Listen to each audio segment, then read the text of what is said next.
diabetic. Welcome to the Midland Trail Sports Network and your Direct Choice Pre-Owned Auto Sales Game of the Week. Direct Choice Pre-Owned Auto Sales, conveniently located at 4631 Robert C. Byrd Drive in Beckley, West Virginia. Direct Choice Pre-Owned Auto Sales, a proud supporter of our student athletes. And now, your Cucumber and Company pregame show, followed by play-by-play analysis with Chad McCune and Justin Harrison. Cucumber and Company. Get a full-blown website for no money down and just $125 a month. Call or visit our website for details. cucumberandcompany.com. Welcome to the Midland. Yes. Go boys, go. Go boys, go. Welcome to the Midland Trail Sports Network.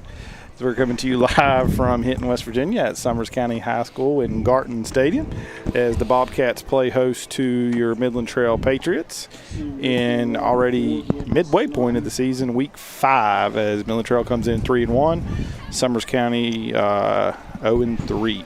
Yeah, kind of crazy to think that we're that far along already. So, you know, if Trail can take care of business here tonight, I know we got some starters we're going to talk about for Trail that's out with injuries, but they hope to get everybody healthy before the Nicholas County game. So I think Summers County is a little bit undermanned because we counted, 16, 17. I think Midland Trail may have more players injured than Summers County's dressing. So dressing tonight. Yeah, so this is kind of a rebuild mode, it sounds like, for Summers County with and they're a little undermanned. I think they got some injuries and some kids that were at a scuffle last week at Meadowbridge. Some kids ejected, so they have to sit out a game. So they're a little undermanned. But, yeah, Midland Trail tonight you're missing probably about 7 starters. You got Max White out tonight. You got Jake Ewing. You got Xander Uten, Aiden Weiss, Caden Knuckles, and Dakota Bennett's out again. That's just from what we've seen. We could see with their jerseys.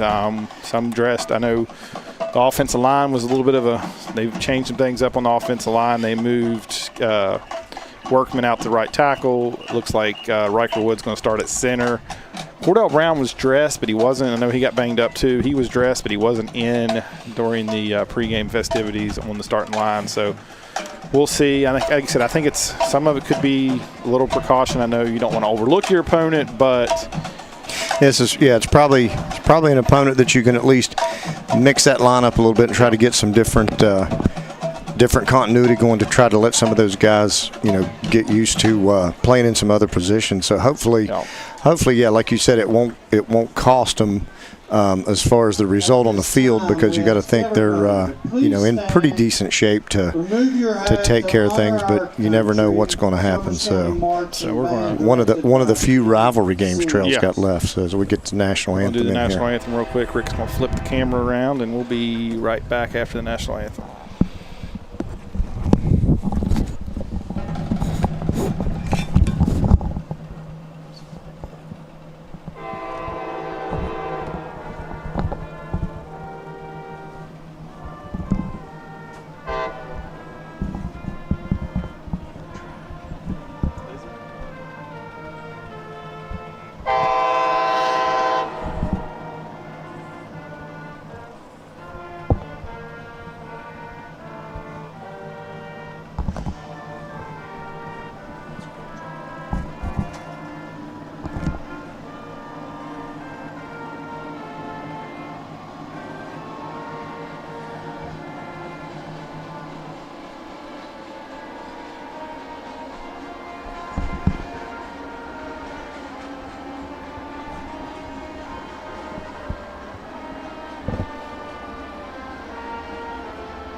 All right, at the national anthem, and the train rolling through as the national anthem's taking place.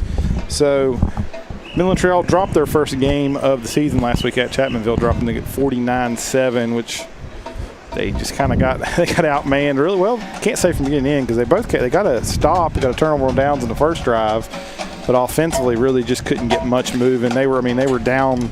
They were injured last week too. I mean, they're more injured this week than they were last week, so they didn't really have much depth at running back, as Roop was basically the only one that carried the ball last week. Yeah, and you were thin at that running back position, so they kind of made Roop the workhorse because by pretty much the desperation that they were in. But tough one last week, but you finish if you can.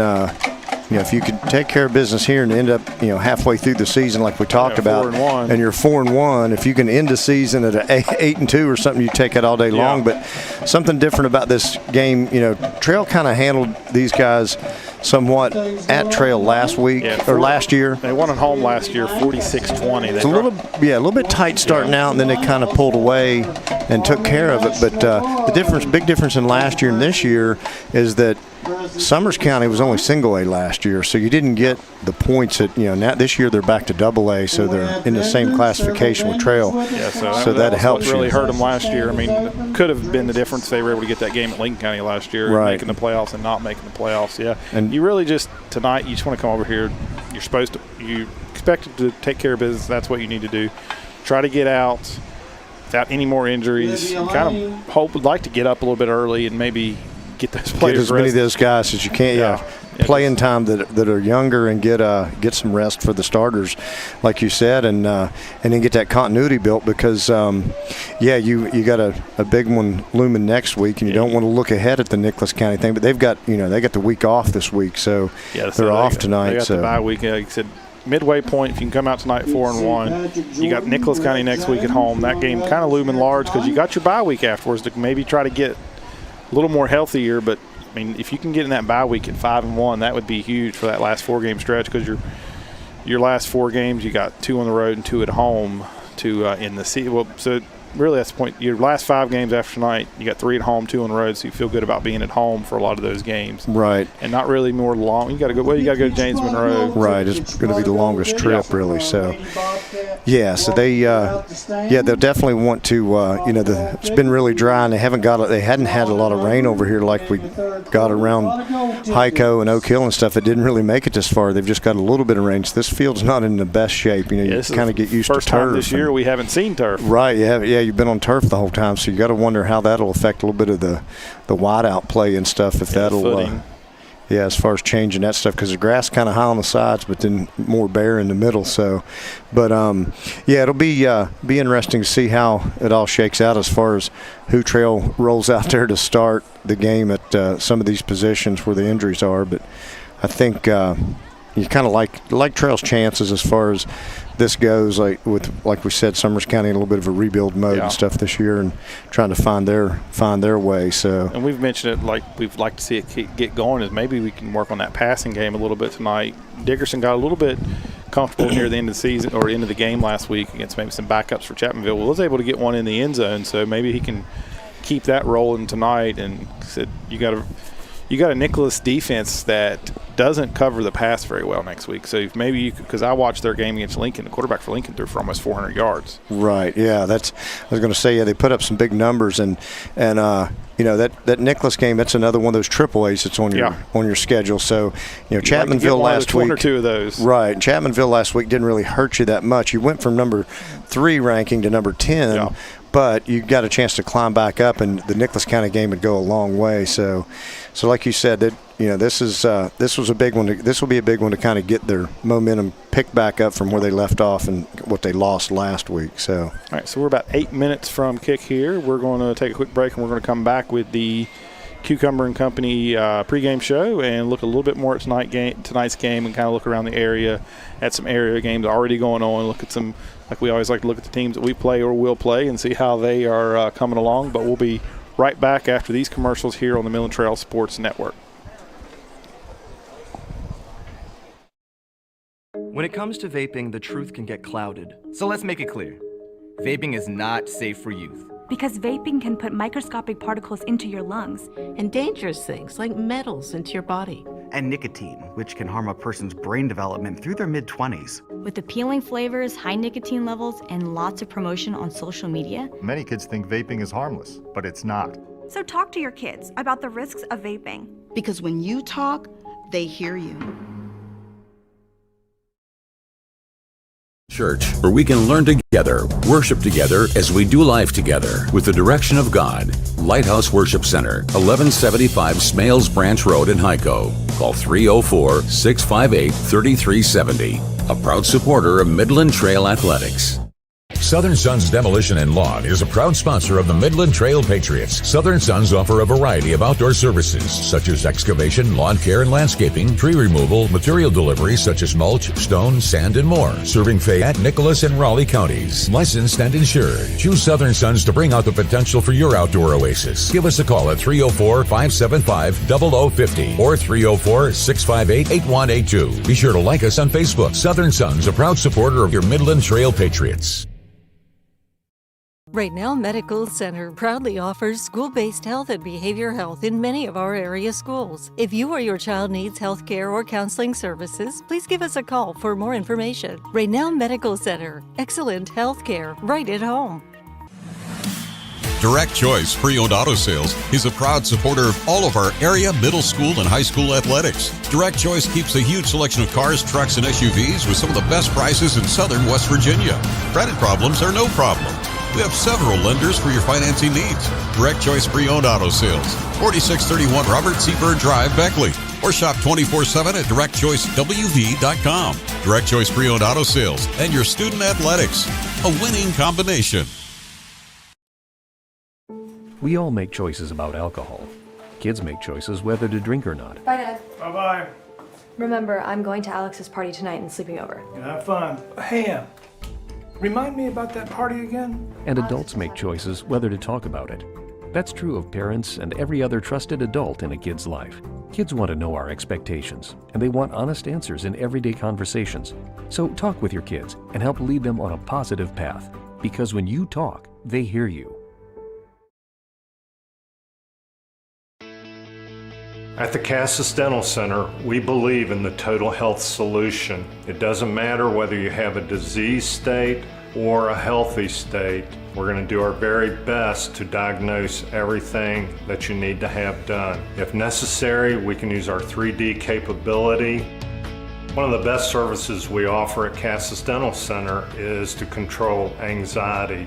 The oral sedation helps you to feel like you haven't even been at the dentist office, although you can have a lot of dentistry done. We also do general restorative dentistry, which includes fillings, extractions, root canal therapy, implants, and dentures. One of the most unique services that we offer is the ability to have same-day crowns performed. It's quite rewarding to see families grow. That's worked for us for over 3 generations now. Changing someone's life by improving their smile is very satisfying. Flat Top Fridays is a proud sponsor of Midland Trail High School Athletics. Flat Top Fridays is located at 2278 Old Court Street in Fayetteville. Flat Top Fridays offers regular cuts, specialty cuts, straight shaves, and much more for all ages. Call or text us at 304-640-3725 or 304-237-0251. Flat Top Fridays, a proud sponsor of Midland Trail High School and our student athletes. Welcome back to the Midland Trail Sports Network. We are about 4 minutes from kick here.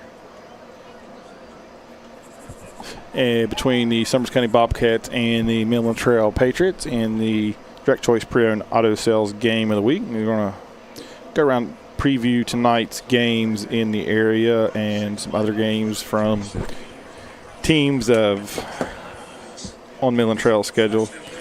4A tonight. Well, not much in 4A.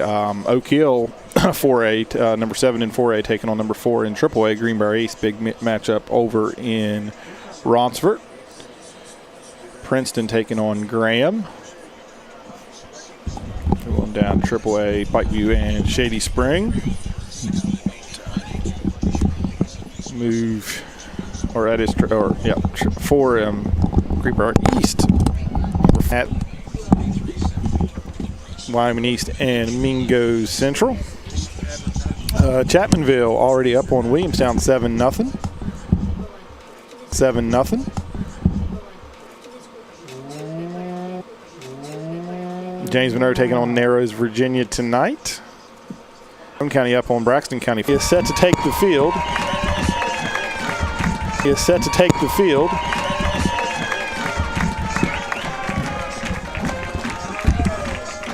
Getting set for the kickoff. Summers County tonight wearing their military uniforms as part of the gridiron.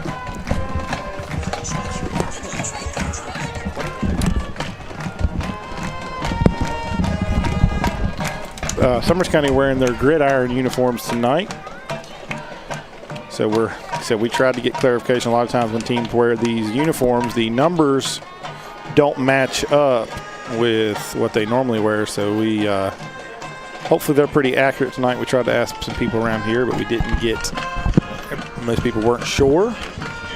So we're getting set for kick. We will get captains from both teams.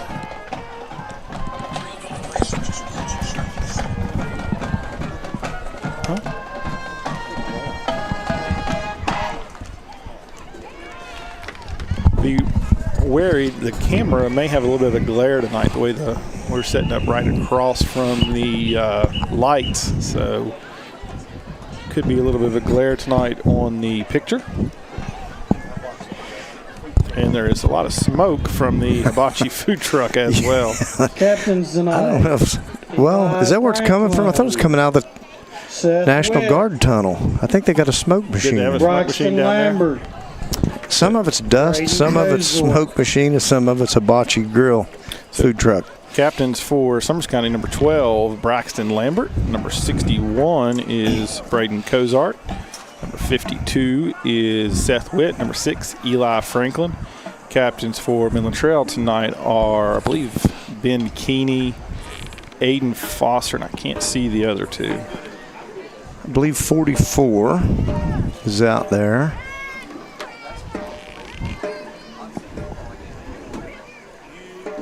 It might not be 44. I'm looking at shoulder pads. I can't get a good look. Trail in the blue pants and the white jerseys. The traveling white.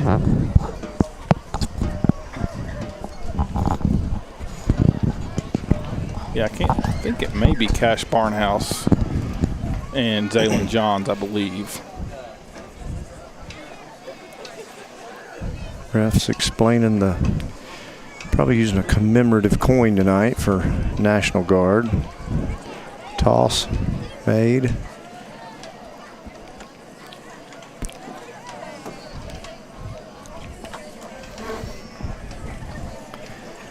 And it looks like Midland Trails won the toss.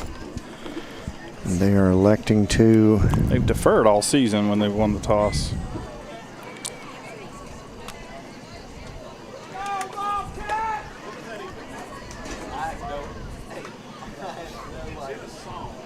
So it was a defer, but I'm not going to be 100% that Trail did win the toss. I thought he was talking to them, asking for their option, but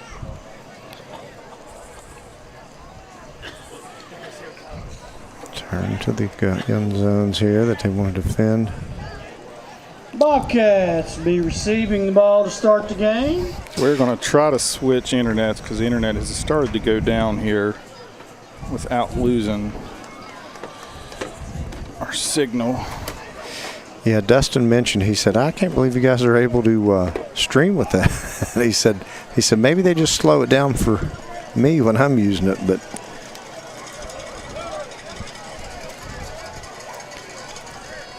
Trail getting ready to send out their kicking unit. Summers County will receive, and sounded like the same ones we had, so at least as far as Summers County, Trail should be as they have been.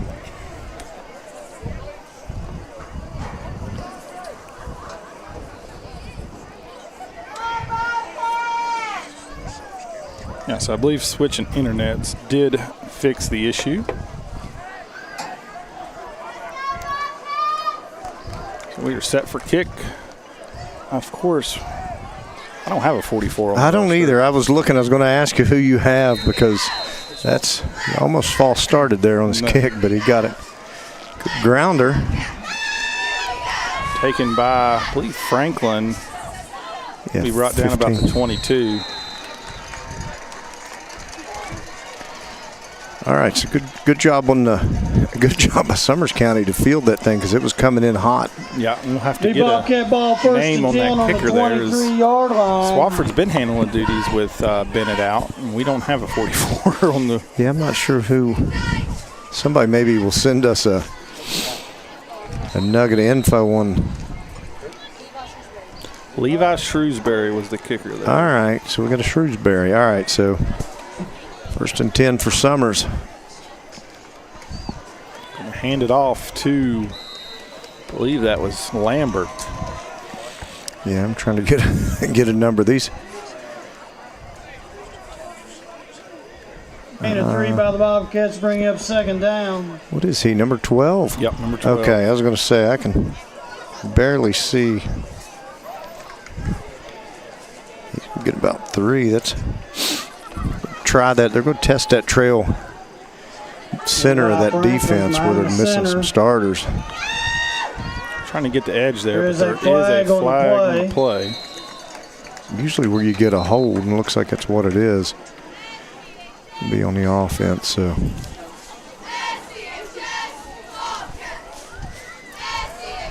Yeah, running a little quarterback speed option there, and it picked up some positive yards, but somebody, it might have been because of that hold, but walking back, that's going to be usually a drive killer when you start out with a holding penalty, but it is 2nd down over, so they will have a chance to dig out of it a little bit. But they are. Trail's defense got them behind the chains, and they're at the 17-yard line, so see how this defense treats this. First or 2nd and about 17, and now they're going to have the left tackle or right tackle moved.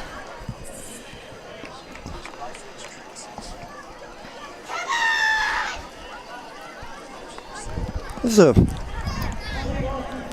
an okay crowd for tonight. I know that illegal procedure, false start against number 70 of the offense. 5-yard penalty, replay 2nd. the ref's mic's working. We wondered. First time I think all year we've had that. We've had one of those.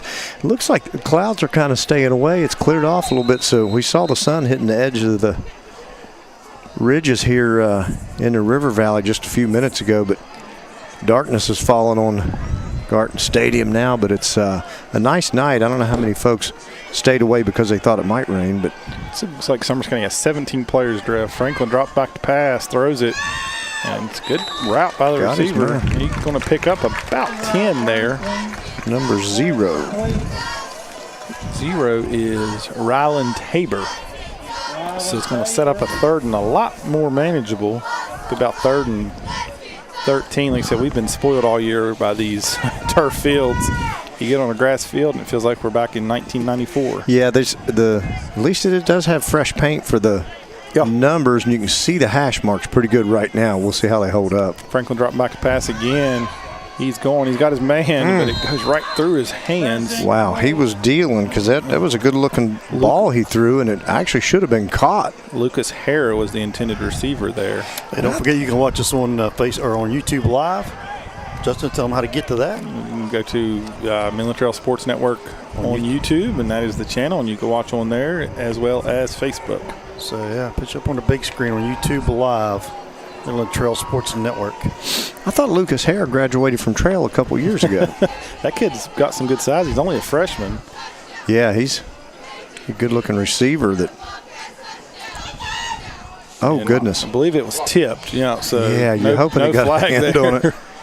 Ball's coming all the way over to made it almost all the way to the bleachers, but that means it's a pretty hard shank. He had a little bit of pressure coming in. That was who was that was rushing for Trail that had a little bit of pressure, but then he had to kind of pull up because he was, I guess he did get a hand on it, but make sure he wasn't going to rough, but he did get a hand on it. I don't know how much it affected it, but definitely went sideways. So good starting position for Trail nonetheless. They're going to start on their own 24. Dickerson looking to pass. He's got Swafford who catches it about the 16, and he's going to be brought down inside the 10. About the 9-yard line. We'll see where they spot him.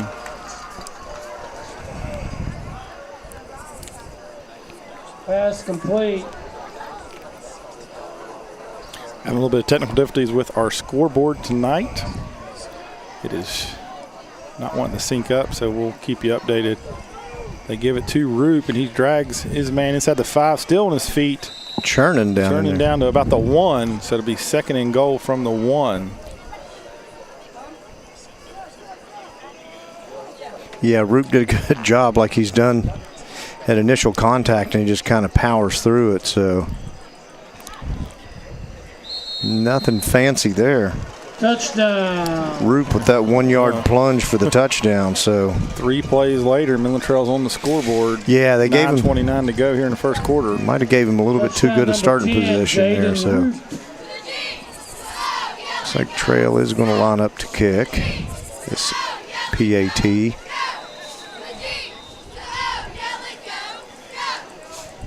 Number 44 again is going to handle Levi the kicking Shrewsbury. duty. The Shrewsbury special. Wow. Plenty long enough. Wow, he knocked a window out of the food truck. Holy schmoly. He drilled that thing down straight down the New River Gorge. That thing was above the uprights. Yeah, it was. That was, oh no, the bugs are starting to fly around as I saw that ball fly into the air. Yeah, he drilled that thing, a good-looking kick. So Trail taking a 7-0 lead early with 9:29 in his first quarter. And, yeah, they didn't waste a lot of time. It felt like Trail was in a little bit of a hurry-up mode there when they snapped those plays off. Had a quick strike to Swafford and then a couple quick handoffs to Roop, and nothing fancy on those, just straight ahead. And Roop found the end zone, so Trail coming out for second straight kickoff. Yeah, having an issue with our scoreboard tonight. I'm trying to work on it as we're calling the game, doing the best I can here. This is like the olden days when there was no scoreboard on the screen, like last year. Well, no, you had that was it up last year? It was, we didn't have a timer. You didn't have the clock, that's right. Another squib kick by Trail. Oh, hard to handle. Bobbled. Oh, he's wiggling his way to the 40 where he is planted by B.J. Cole. B.J. Cole with a nice tackle. That was number 5 that was that did the returning for Summers County and had a nice little shake and bake move, but then B.J. Cole puts a shoulder into him and brought him to a landing, and Summers County will start scrimmage from the 40-yard line and try to test this Trail defense again. Hand it off to Lambert, and he's going to push his way through. He's almost to a first down. He's going to get 9 yards there, be about a yard short. Good power run that time, straight up the gut. Yeah, I'm wondering how much they want to, how much they will try to test that middle of that defense for Trail, where they're lacking some of those starters. They kind of may have found something with that run game early. Be second. Well, I'm going to give him 7 or 8. Go back to Lambert, and he's going to have the first down where he's hit by Root. Get the ball across midfield. First down, Bobcat. Yeah, that's no trick there. They're just handing it off and running behind the lineman, and they're getting some good push there. So Trail's defensive lines, for the most part, well, they've Gage Johnson still at an end. So they've got they're missing a couple guys there on that defensive line, but they're definitely feeling out this Summers offense. Franklin trying to get the edge and cuts it gets all a the way good block back across the other field where no one's at. He's going to be brought down out of bounds inside the 35 as it was shut down on the left side, so he took it all the way to the right side. Had a lot of running room. Yeah, a lot of that was Franklin. He did pick up a good block in the backfield, but then reversed field, and he gets 17 out of that carry that time. So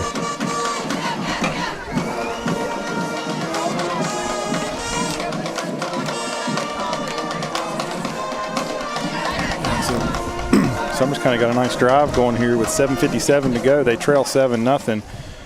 Franklin's going to keep it himself. He wiggles his way through, and I think Jaden Roop has almost made every tackle for this defense, which they're down a lot of starters. So yeah, Roop on the rare spotting on defense for him.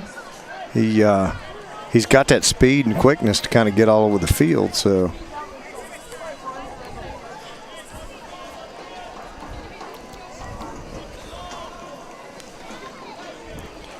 Franklin gets the call from the sideline to be 2nd and 8 for the Bobcats. Ball sits on the Midland Trail 30-yard line.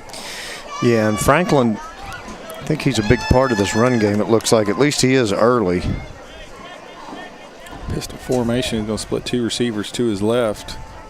He's going to drop back to pass. Got a man open and makes a great diving catch. That was Ryan Tabor. He's going to be about 1.5 yards short of the first down. It'll be 3rd and short. Pass complete. These speakers here work very well. Yeah, you guys might have to turn my mic down. I'm trying to hide underneath the speaker, but Franklin is Franklin 0? Franklin or I'm 6. sorry. Tabor is 0. Tabor is 0, okay. These numbers are very hard to see on these camo uniforms. In warm-up, they look pretty good, but now the glare is... Franklin's going to keep it himself, but he is stuck by Cash Barnhouse. Cash Barnhouse had nothing He's doing on that. Lose about 2 there, so it was 3rd and 2. Now you're looking at about 4th and 4. Yeah, Franklin kind of bobbled the snap there, and he paid for it. Cash Barnhouse, number 6 on the play for the Patriots, bring up 4th down. Yeah, I got to think anything across midfield for Summers County is probably going to be go for it territory on 4th down. This time Franklin going to go under center. Going to go heavy formation to the left. And the running back moved.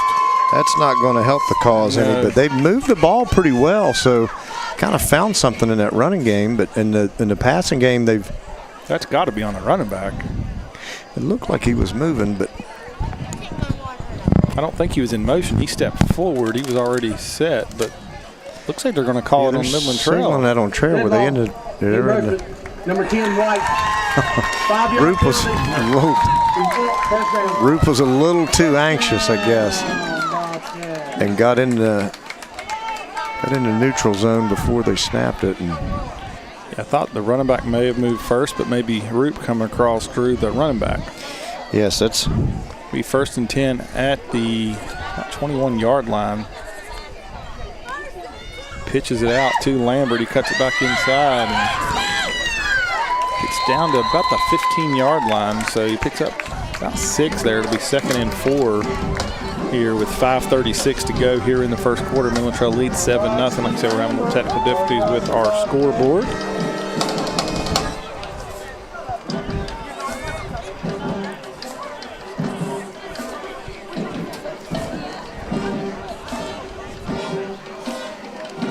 Yes. 2nd and 4, 2nd and 5 for the Bobcats. Franklin drops back to pass. He's got a man open and right through his hands. I believe that was number 3, Noah Vanneman. Yeah, it's a little bit high, but he had got his hands on it. That would have been a big-time completion if he could have pulled that in. Yeah. So 3rd and 5. Yeah, good-looking drive by Summers County. I know that offsides by Trail helped him some pick up that first down, but Franklin back under center, turns around, hands it to Lambert, and he's trying to push forward. He's going to get positive yards. A little bit short of that first down, but yard, maybe 2 yards short. It's going to set up a 4th and short. And Franklin goes to the sideline to get to play. 4:50 to go here in the first quarter.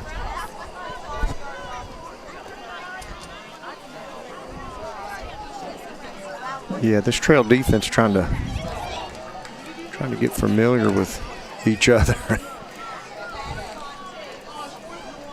used to some guys in some different spots. So you got a few guys. You got John Neal back tonight. He missed last week with a sickness.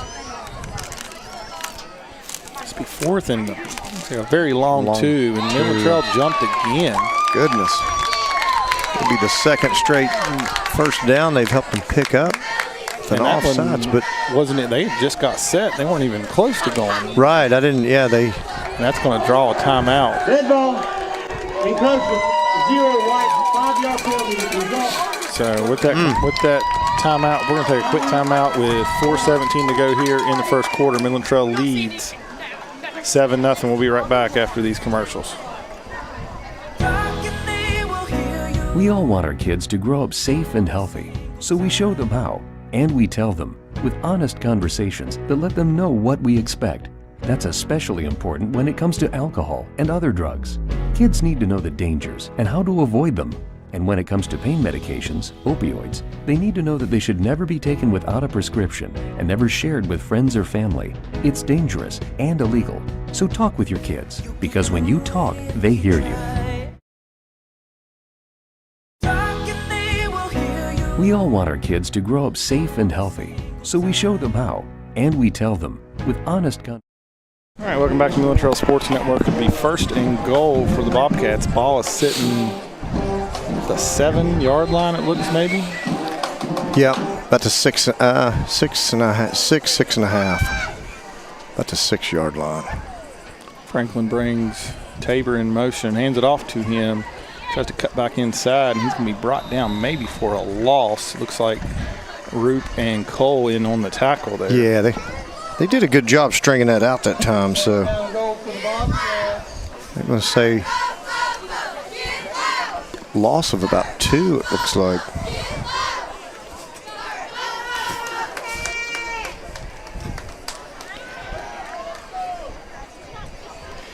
He did a good job of stringing that one out and not letting him get around the corner on him. Second and goal from the 9 now. It's been a very long drive, about a 6-minute drive for the Bobcats. Midland Trail gave them 2 first downs on 4th down. Franklin gives it to Lambert.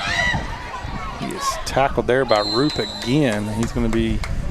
And Lambert running hard. They got about the 5-yard line. Yeah, he picked up the lost yardage and then a little bit. It looks like he got almost 4, so... Yeah, just outside the 5 is where the ball rests, and going to be a big third down for Summers here. It's a 3rd and goal from the 5.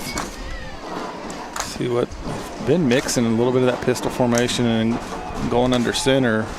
And just a shotgun formation here with Lambert to his left. He's looking to pass. He's got a man open, and great hit shot from B.J. Cole as it knocked the ball loose. Yeah, he had the thing until B.J. delivered the hit, and then it ball popped out. So that was he was going to be shy the goal line. It looked like depending on when yard short where he would have fell. But yeah, 4th down and goal from the just outside the 5 is what it's going to bring up. 2:56 to go here in the first quarter.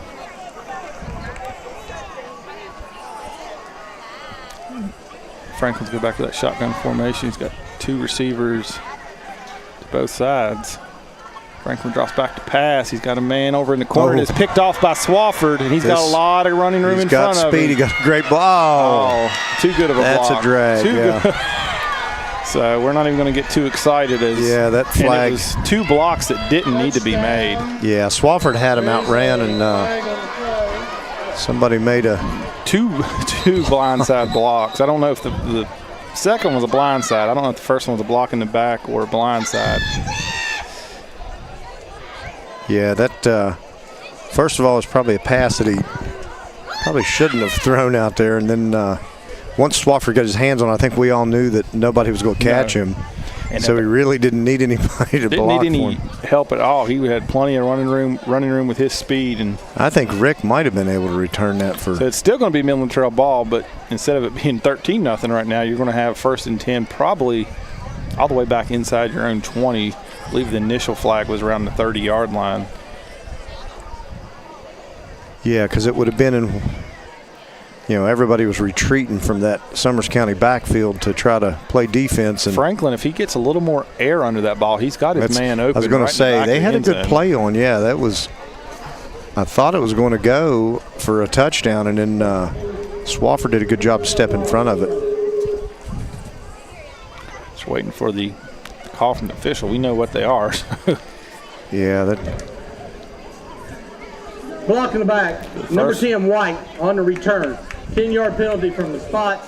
They didn't even bother calling the second one. They just called the block in the back on Roop. Yeah, Roop just got a little anxious to get a block there, and that's a tough one because the angles you have on people. It's a lot tougher to make those blocks nowadays. So you're almost better off just pulling up and taking your chances on it. Swafford had to go off the field for a breather.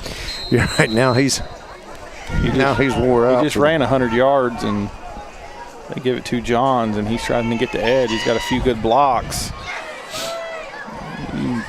Good pickup there by Johns as he goes from about the 18-yard line all the way out to, we'll see where they spot him. About to 37. They'll spot him 37, so about a 19-yard pickup there. They're going to mark it 36. Oh, now they're going to go 37. So be a 19-yard pickup from Johns. We did hear that there may be Johns getting the ball a little bit more out of the backfield tonight with all those running backs out. Yeah, try to spread that wear out a little bit. I'm going to pitch it back to Roop, and he cuts it back up, but going to get a holding call. Yeah, penalties are already starting to dominate this game. It's which, when you, especially on offense, when you've got a different offense, you got some guys in there. I mean, guys that's played a lot before, but just not a lot this year. Right. Yeah, it's the timing of everything is usually funky too. So.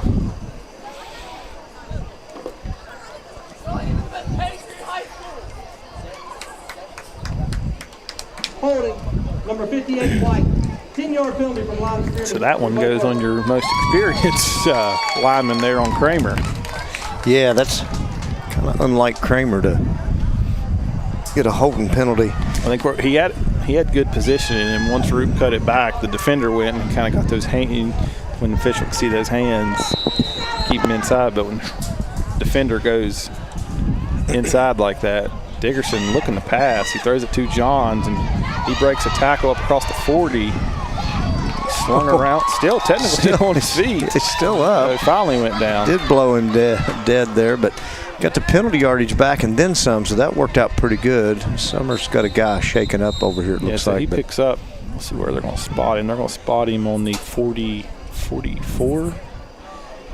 Yeah, so about 17. Yeah, about a 17-yard pickup there to Johns. Is he said Dickerson thought he was initially going to pull it down and run. Yeah, and then he kind of stepped up like he was scooting, and then he just tossed it out to Johns there. And we do apologize. Our scoreboard is not working on our system for some reason tonight. But we do want to thank our sponsors once again. Yeah. Appreciate Bear Mountain Camping and Cabins and Campground over in Fayetteville. They can be reached at 304-573-CAMP. That's 304-573-2267, or at bearmountaincamping.com, and also Sun Road Creations. It looks like the lower leg injury here for Summers County as he's being helped off the field. He's got and that was, like I said, there were about 3 players there as they were coming in trying to make the tackle. John stayed on his feet and got a little tangled up. Everybody was getting twisted around kind of oddly there, but yeah, Dickerson did a good job to deliver that kind of on the run. As it looked like you said, it looked like he was going to go for a little jog there, and then he just stopped when he spotted Johns and just fired out to him, and then Johns made a good move. Got a good block from Swafford there too. Yeah, good block by Swafford, and Johns with a little cut and got around the initial tackler. Give it to Roop. He's got the first down and then some. He's over the 45, brought down near the 40-yard line. That's going to be about a 16-yard pickup for Roop. Like I said, I think they're probably going to try to limit. He carried the load last week, so yeah, he was nearing high 20 carries, yeah, and it's just that's a lot for him when you don't have a lot of depth behind him. So they're trying to find some creative ways to spread the carries around. Dickerson throws it out to Johns. He makes a man miss. He picks up a good block from Foster. And be pushed out of bounds inside the 30-yard line, about the 25-yard line. So it's been a 15-yard pickup there for. Yeah, Johns is picking it up in chunks now. He's got a run on this drive and 2 catches. And Dickerson, though, 3 for 3 tonight. Mm-hmm. Like I said, that's what we kind of like to see him build on that fourth quarter he had last week at Chapmanville. Yeah, he was still in there dealing, even though it was late in the game. They were kind of determined to try to get a score, and then Dickerson was doing his part to. He's looking for Swafford, and it is intercepted. Oh, wow. Great play there. May have been number 5. Couldn't tell. Yeah, that was a great defensive play. He just kind of stepped in front of Swafford. Interception by the Bobcats. Snavely. First down, Bobcats.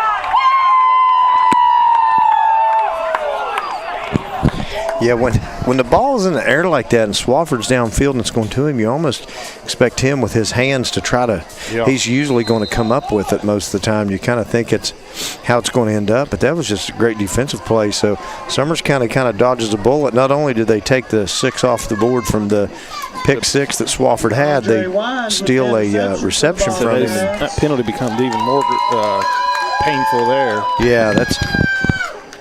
They give it to Lambert, and he tries to run up the middle, and not a lot going on. They get it. That may be our last. We'll see. There's 33 seconds left on the clock here in the first quarter. Midland Trail leads at 7-0. They're having a little technical difficulties with our scoreboard. It's kind of frozen.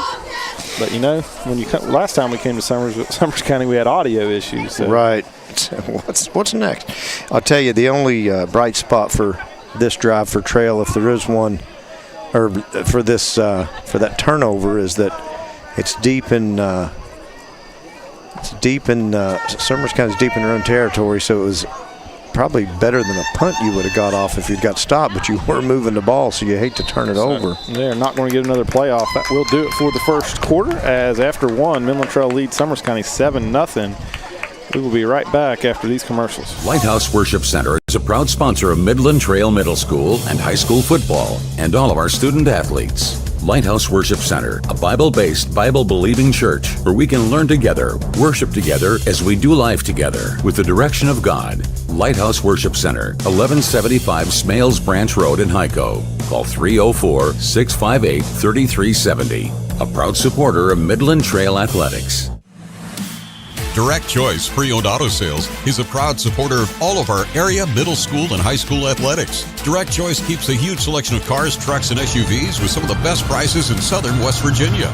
Credit problems are no problem. We have several lenders for your financing needs. Direct Choice Pre-Owned Auto Sales, 4631 Robert C. Byrd Drive, Beckley. Or shop 24/7 at directchoicewv.com. Direct Choice Pre-Owned Auto Sales and your student athletics. A winning combination. In the ever-changing world of website design, the things that people need, the things that people look for, those website norms, they're ever-changing. In many organizations, we're getting to where we don't necessarily have specific departments internally to do those things. When you hire a Cucumber Company, you get that internal team feel. You get experts that are within hand's reach. So whether you're looking at a website project, videos, audio-visual support, I highly recommend Cucumber Company. School and high school football and all of our student athletes. Lighthouse Worship. They're throwing footballs to the crowd. I'm going to try to catch one. As after one, Midland Trail leads 7-0 over Summers County. Right there, big sequence of events as Midland Trail had a pick 6. Called back on a penalty. Out by First Community Bank. Had a good drive going on, and they threw an interception down inside the 10. And the fine ladies at the bank. With the help of the cheerleaders are drilling these things. First Community Bank. Watch out out here. I think they can hit that speaker and turn it down some. It's definitely got a little noise. 2nd and 8. That's 7 for the Bobcats. Franklin, I think a little miscommunication. I was going to say that was a bust. Jaden Roop ripped the ball out of his hands. It is a Midland Trail ball. Oh, wow. Jaden Roop just ripped it out of Eli Franklin's hands. By the Patriots. So Franklin kept on a handoff that the running back didn't go the right way. Probably didn't tuck it very well because he wasn't expecting to run there. So that ball, he was going to have no gain, it looked like. And then, so now basically Trail's taken over where Swafford tried to catch the pass on the other end of the field when they turned it over on the interception. So it'll be 1st and goal from the 10. Let's see, we thought we'd see Cash Barnhouse in the backfield, so he's going to come in and play that fullback position Weiss is usually playing. They give it to Roop, and he powers across the 5, down inside the 5 to about the 3-yard line. So Midland Trail will have 2nd and goal here with 11:42 to go after the Jaden Roop forced fumble and fumble recovery. Yeah, that's a great job by Roop. Heads up. They're going quick as they almost catch Summers County with 12, and Roop is in the end zone for the 2nd time tonight, this time from 3 yards out. Touchdown, Patriots. Yeah, so Roop doing what he does, just kind of powering it forward, and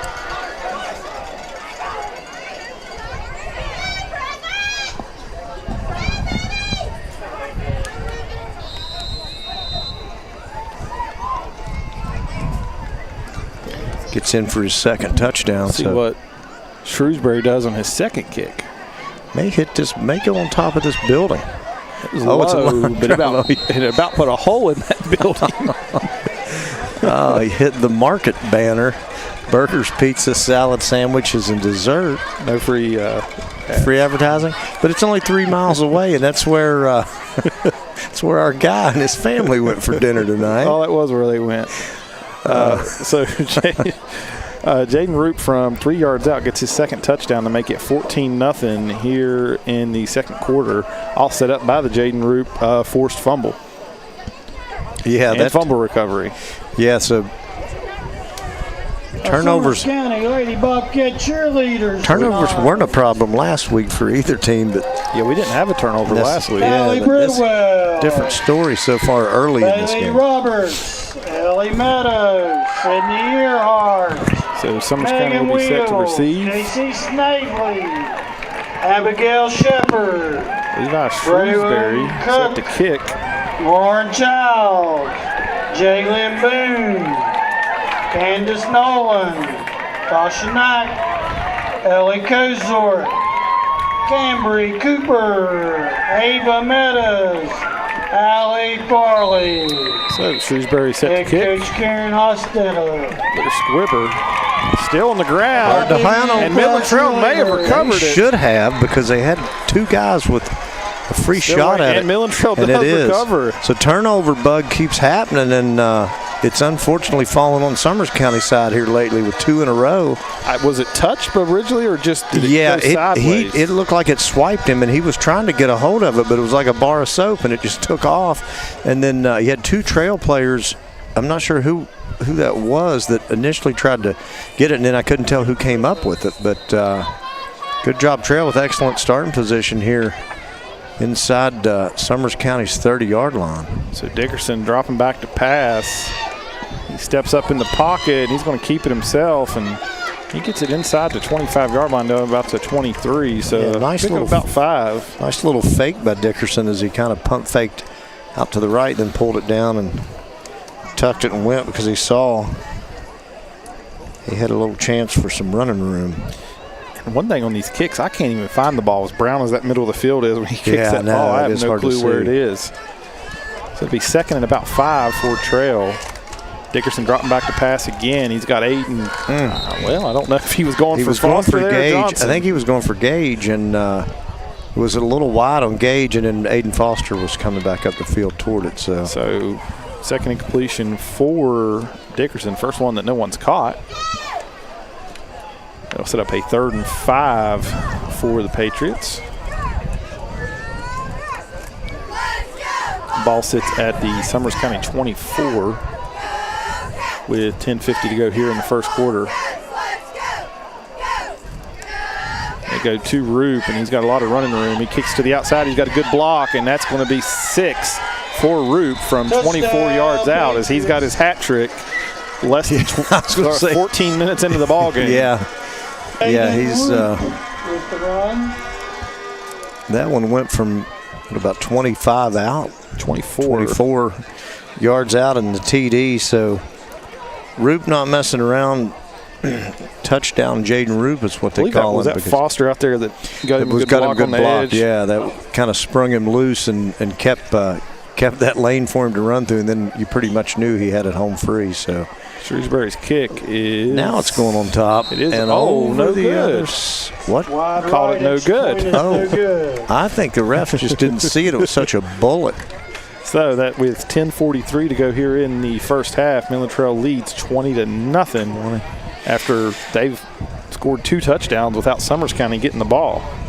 Yeah, so that squib, like you said, maybe it's hard for the players to cover it because of the brown turf that's in the middle of the field, but it almost looks like the ball's got a little glisten to it, like it's picking up some dew or something. I don't know if it's making it harder to handle or what exactly is going on, but it definitely those squib kicks, and I'll tell you, based on what we've seen from Shrewsbury kicking extra points and kickoffs, he's kicking it hard, so it's definitely hard for the players to get a hold of and corral. So it's a little tough for him to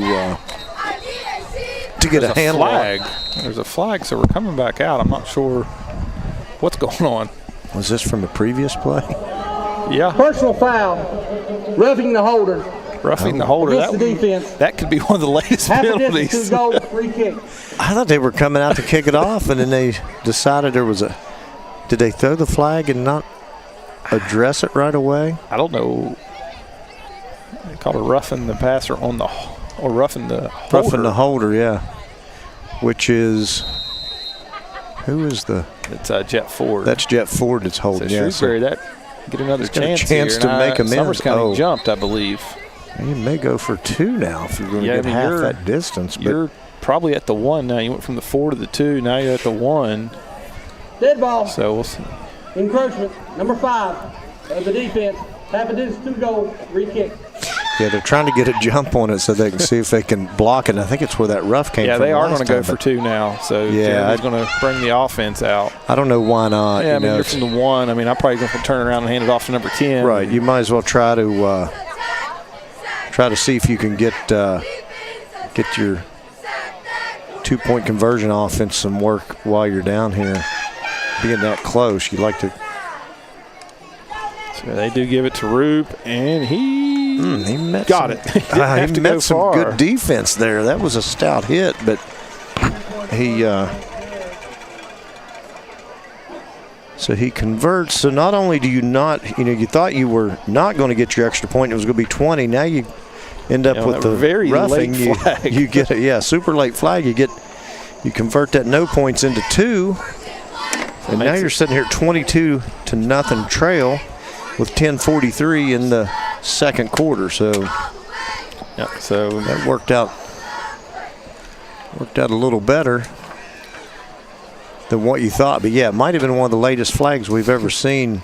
I mean, I think we were well past a minute after that kick was attempted, and they were almost getting set to kick again. Yeah, I don't, and I never did see the flag, which, you kind of. I saw the flag on the field late, but I don't know if it was initially thrown or not. Yeah, yet I didn't hear whistles or anything. Usually when the teams start going off the field, they start blowing the whistle crazy and sporadic to get them back and address it, but I never saw any of that. So Shrewsbury set to kick. I had a guy. That's another. It's still on the ground, and it's still on the ground. I think Summers County came up with it. Yeah, Summers County almost came the up with exact that one. same kick and almost the exact same result there for a second. But that was a good little bit kick shorter by Shrewsbury. kick. Yeah, he's not getting depth on it, but I'll tell you, the pin action he's getting with the ball bouncing around is working brilliantly. So you get Bennett back, you may have a situation where you need at least on these kickoffs, or you bring Shrewsbury in some for a change up. When you want to get that, if you got a dangerous return person and you don't want to give up a lot of yards, that's or a chance of a score with it. You can get that. Turn around and hand it off to Lambert, and he's grabbed by Gage Johnson, but he pushes forward towards the 35.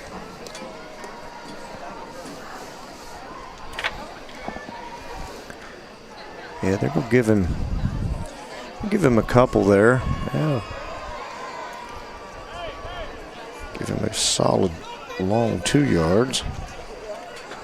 Sits on the 35. Be 2nd and 8 for the Bobcats. 10-13 to go here in the first half. Midland Trail leads 22-0 with a trio of Jaden Roop touchdowns. Lambert again on the straight ahead carry. So set up a 3rd and about 6, maybe 7. Yeah, give them a couple more. Looks like 3rd and 6 from their own 37-yard line. Looks like they need the 43. Once again, we apologize for our scoreboard not working tonight. We've had some technical difficulties down here, so at least we're going to broadcast the game. We just don't have the scoreboard up. Just watch for it in the comments. Got Lambert with about 8 carries and right at 30 yards so far. So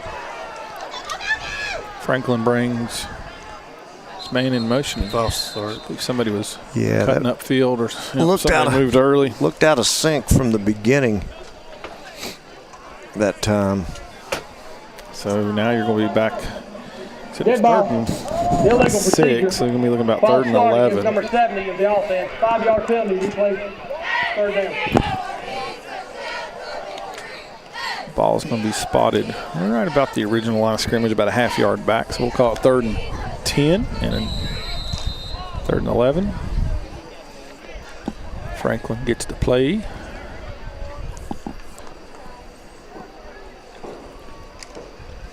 We saw Summers County punt earlier, and it did not go well as Roop got a hand on it. Be interested to see Roop's stat line so far because it seems like he's got probably 10 tackles. Yeah, he's got a fumble recovery. And they got a loose ball on the ground there, but he got corralled. Oh. He just had to low get snap. rid of that one. Yeah, low that snap, and he just threw it, and the receiver kind of fell down. Probably wasn't going to get much even if he caught it. Looks like Summers County will roll out the punt team here with 8:54 to go in the first half. So Summers has shown some flashes of moving the ball, and that drive before the turnover happened was. I mean, they had 1st and goal pretty good inside the 10, set to looking to tie the game up, but it's went through that since that interception. It's went all downhill. Kick is off, and it's going to be bouncing. Johns is going to return it. He breaks one tackle, and he's going to get a block in the back. Goodness. So Johns gets it out to about the 47, but Ryan Stevens got a block in the back right in front of the officials. Are these the same officials we had for Braxton or Polka? I don't know. But, they've been pretty blatant, all these penalties. Dan Uten would know. He's usually pretty good about identifying the crews. He never knows the good name. It's just the ACC crew. Yeah, he usually don't. He remembers the ones that he's had run-ins with. Blocking the back. I mean, White 14. He's had fellowship with. Is declined. What? Declined? Wait. What? Why would they decline? So blocking the back on trail. He don't mean Blocking decline. back on White 2 on return. 10-yard penalty from spot foul. First down. That makes more sense. I don't know why Summers County would have declined it. Coaches were like, wait a second. Yeah, because they were had near midfield, and penalty brings them back all the way to the 30.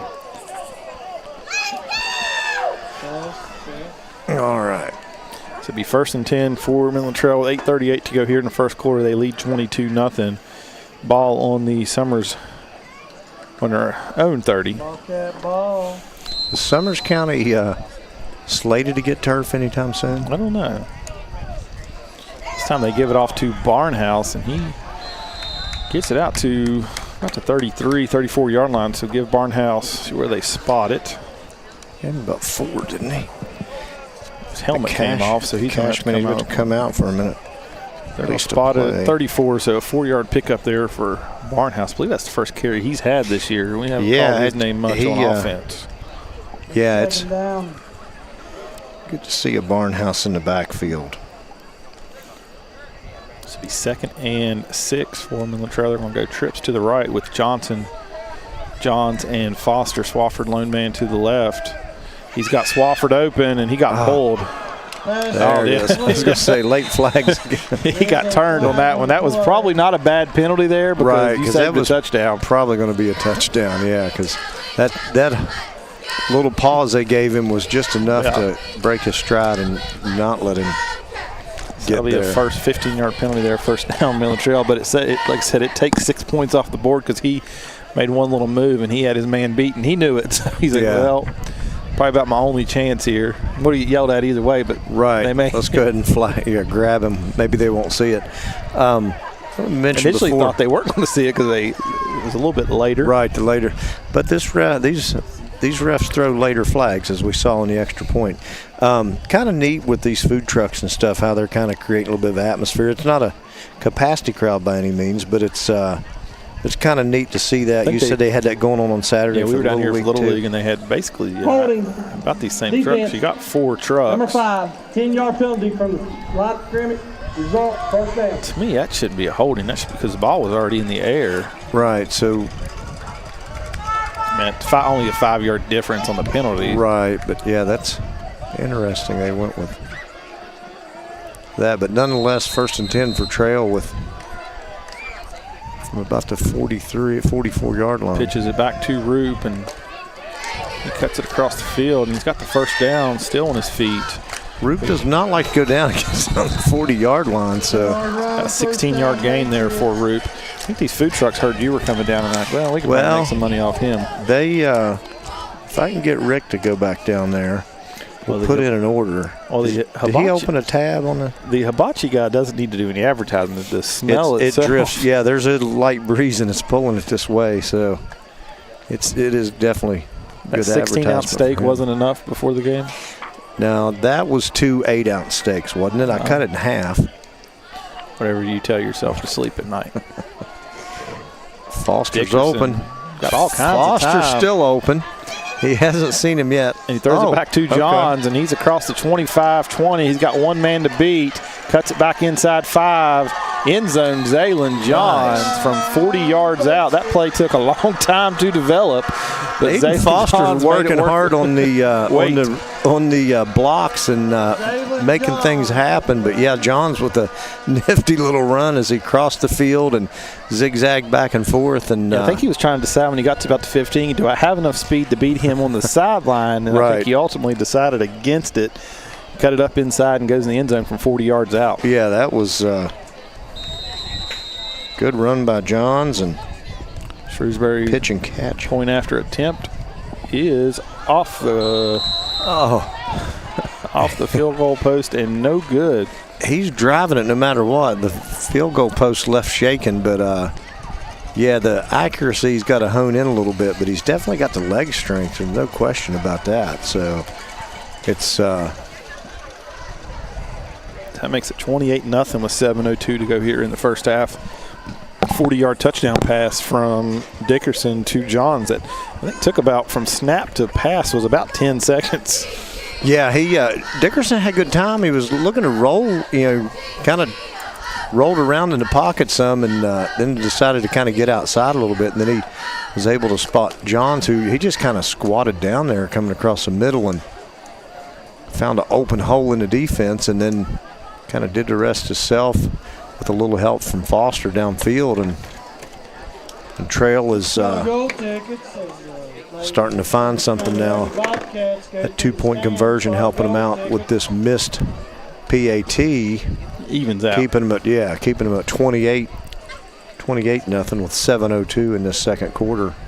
See Shrewsbury kick it off again, where I was going to say, County's had a little bit of issues. Have they changed up these kicks? They're talking to each other in that second row, that second line of the return team. It's like, hey, we got to be ready for this. He's got this ball aimed. It looks like it's going the same way. I thought he might come this way this time. No, it's on the ground, and Midland Trail recovered it that again. That one was recovered. Yeah, that B.J. Cole fired in on it. Yeah, those guys are a little bit gun shy because they know it's coming hard and they're not sure. Yeah. They don't want to be the person to hot potato that thing and have to get away from it. And it's not like you're not kicking an onside kick there. They're just, that's just driving. That's the same kick they've kicked basically the whole game with. And It's just Summers County is having a hard time just handling the ball. It's kind of been the difference. It's broke the game wide open now all of a sudden because that ball is tough to see, and it's coming in. Like Shrewsbury kicks it hard. So ball at the 46-yard line. Dickerson dropping back to pass. He's going to Johnson. Just kind of overthrew Gage there. Yeah, Trail's best defense has been their kickoff team because they're able to keep that defense off the field a few times by recovering some kicks and putting their offense right back out there. And their offense is what you wanted to see to kind of get some work. I thought he was going to go deep there to Foster. Foster was heading down the sideline, but he went to his underneath man, Johnson. Foster's due to get a... I thought they were going to reward him for all that. Yeah, all the blocking he's doing. He's due to get a ball thrown his way. So it's kind of... He was open a couple plays ago before on that other drive, but Dickerson rolled and found Johns instead. Handed off to Johns out of the backfield, and he stays on his feet. Is that a little Tavon Austin moving the receiver to the backfield? Yeah, like I said, I spoke to Coach Russell yesterday, and he mentioned Johns playing a little bit out of the backfield. They asked him if he'd be willing to do it, and he said, yeah, anything to help the team out, and any more chances I can get the ball in my hands, I'll take it. Right, yeah. You take him away from receiver spot, but you do have the, Swafford and Foster, and you got plenty of other options out there. They go back to Johns, and he's going to cut it back inside, and he's got the first down across the 35, down inside the 35 to the 33. So I'm going to give him about 9 there. Yeah, just kind of picking his way down through there and looking like a running back other than... Shout out to Emily and her husband Hunter for watching the game tonight, and Allison in Tennessee at the drag races watching from Tennessee. Fakes it to Johns. He goes to Brody Jones, who catches it down at the 25. So Johns is going to, or not Johns, Jones. Braxton Lambert on the tackle for the Bobcats. About 8 there.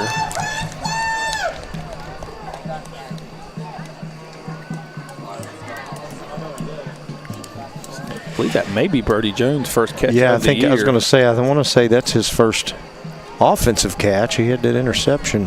He had 2 interceptions. Or 2 interceptions early in the season, but... They give it to Barnhouse, and he's got the first down inside the 20, down to the 18. And that was another, Jones was another one Coach Russell mentioned would get a lot more playing time at receiver tonight, especially with moving. When they move Johns in, he comes in and plays. There's something else for this Summers County. They're playing both ways, offense, defense. That has to be very tough, Yeah, there's no, not too many guys they can plug in that get to set out a. They give it to John. He's got some running room over the left side. 15-10, cuts it inside. I'm going to get down to about the 5. Yeah, I mean, they're basically playing like a classic single-A football. You only got 17 kids. Down to 16, you got 1 injured. So, I mean, for a double-A school, I mean, that's just... Yeah, it's tough. That's what we've kind of said.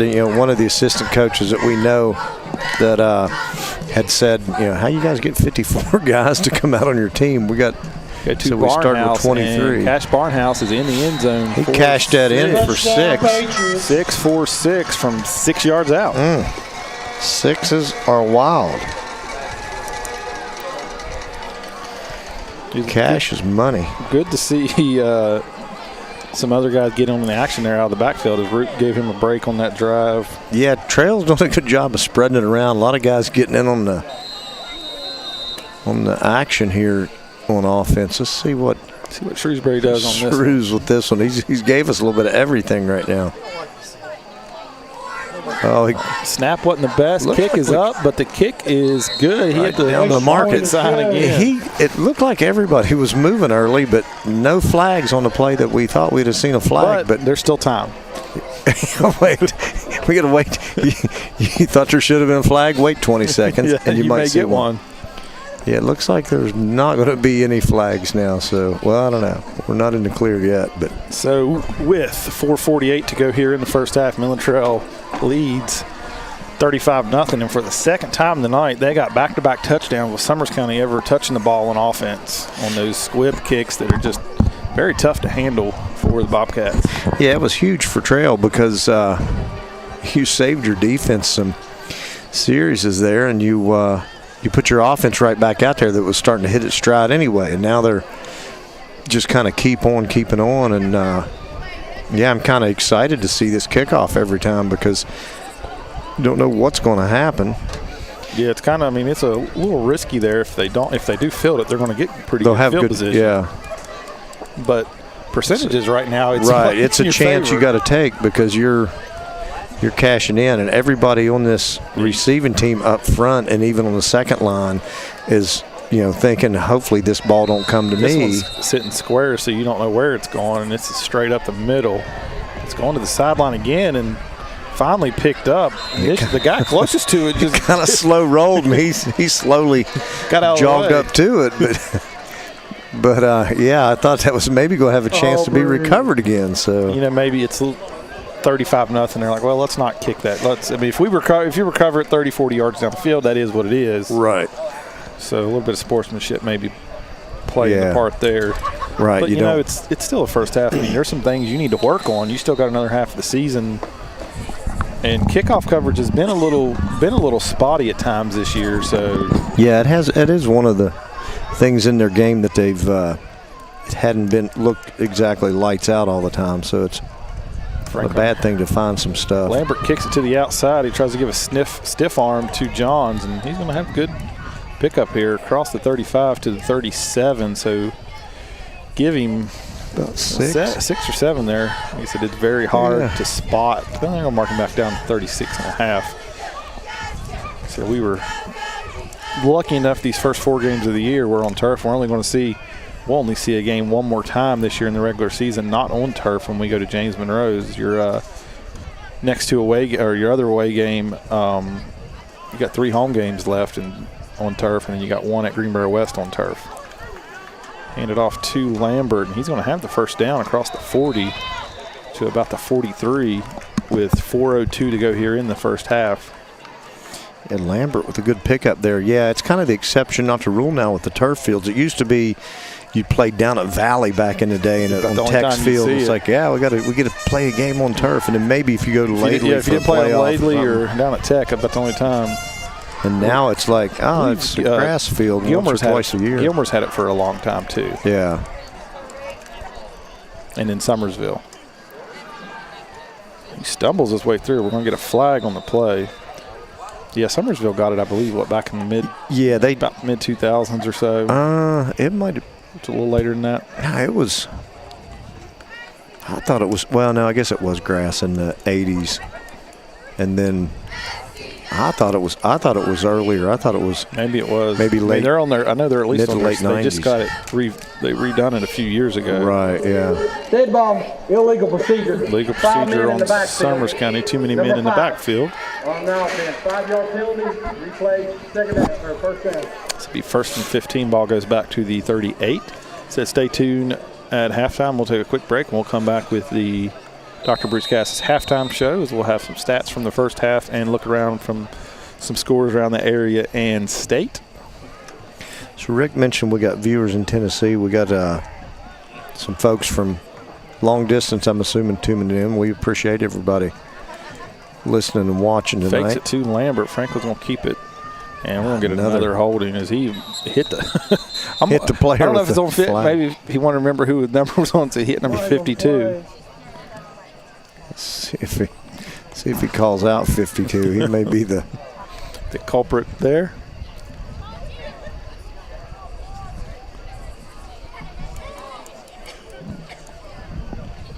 I think you decline it. I mean, it's only going to be second down. He picked up a few yards there, so I think they look over and see what they want to do. You're already behind the chains on this thing, so. Official still talking. Trying to get the spot of the foul and going to mark it off. Holding. Number 70. It wasn't on 52. It was on number 70. He was he had a false start earlier. So they're going to mark it off from about the 39. They'll mark it back to the 29, so it'll be first and 20, call it 23. Franklin looking to pass. He goes for the screen pass, but his receiver was not ready. He had to get rid of that ball a little sooner than he had hoped. Yeah, he was getting further downfield before he even really turned around. The ball was already there. So, yeah, Trail sitting on a 35-0 lead here, and it was really close in that first quarter to where you were looking at, Summers County had a drive going and you're up 7-0. It's like, well, then all of a sudden. Close to tying it up. They had first and goal inside the about 6-yard line. And then all of a sudden you look up and it's 35-0. So Franklin drops back to pass, and is it intercepted? They're going to call it incomplete. Okay, boy, he dove. I couldn't tell how low. Swofford makes a dive and catch, or attempt at it, but will fall incomplete. That'll bring up a 3rd and forever. With 3:03 to go here in the first half, Midland Trail leads 35-0. Like I said, if you're just tuning in, we're having a little bit of issues. Our scoreboard is frozen on all zeros. Internet still interneting so far? I had to switch over to my phone. Internet seems to be working okay. Initially during the pregame, I did a speed test, and speed was really good, and it dropped I guess once everybody started doing their whatever they're using the internet for in this press box, depending on who's broadcasting. I know the radio, Blankenship, the old mayor at Hinton, was in here, and he's usually doing it on the radio. So just turn around and hand it off to Lambert, and he is hit by Roop. He's going to pick up about 2. That's going to bring on the punt team for Summers County. Yeah, Roop's been active on defense, like you mentioned earlier. He's doesn't get to play a whole lot of defense, so I think he's pretty sure he started defense most of the year. Oh, I thought thought they were resting him a lot. He's been out there a good bit. I think that maybe last week? Yeah. Well, actually, you had Xander was still out. They are not going to punt. They are going to go for it. I guess they figured at 35-0. Oh, goodness. It's a big risk, because that's 4th and, what'd you call that? 4th and 23. Maybe I'm going to try to draw them offside 6 times. Yeah. 5 times. But considering though they only tried to punt that one time and it didn't work out, maybe they figured they'd try to throw it deep. On the last one pretty decent. Oh, that's right. That was a good punt. I thought they might just throw it up deep and hope that it gets intercepted if they don't complete it. But so it'll be 4th and 23. Summers County calls the timeout with 2:16 to go. So Midland Trail will get at least one more chance at putting some points on the scoreboard here before halftime. And the first punt was blocked by Roop. Like I said, Roop's he's got just off the top of my head, he's got three touchdowns. He's got a blocked punt. He's got a forced fumble and a fumble recovery. And we don't keep tackle stats, but it'd be interesting to see his tackles after this game. I've got tackle stats.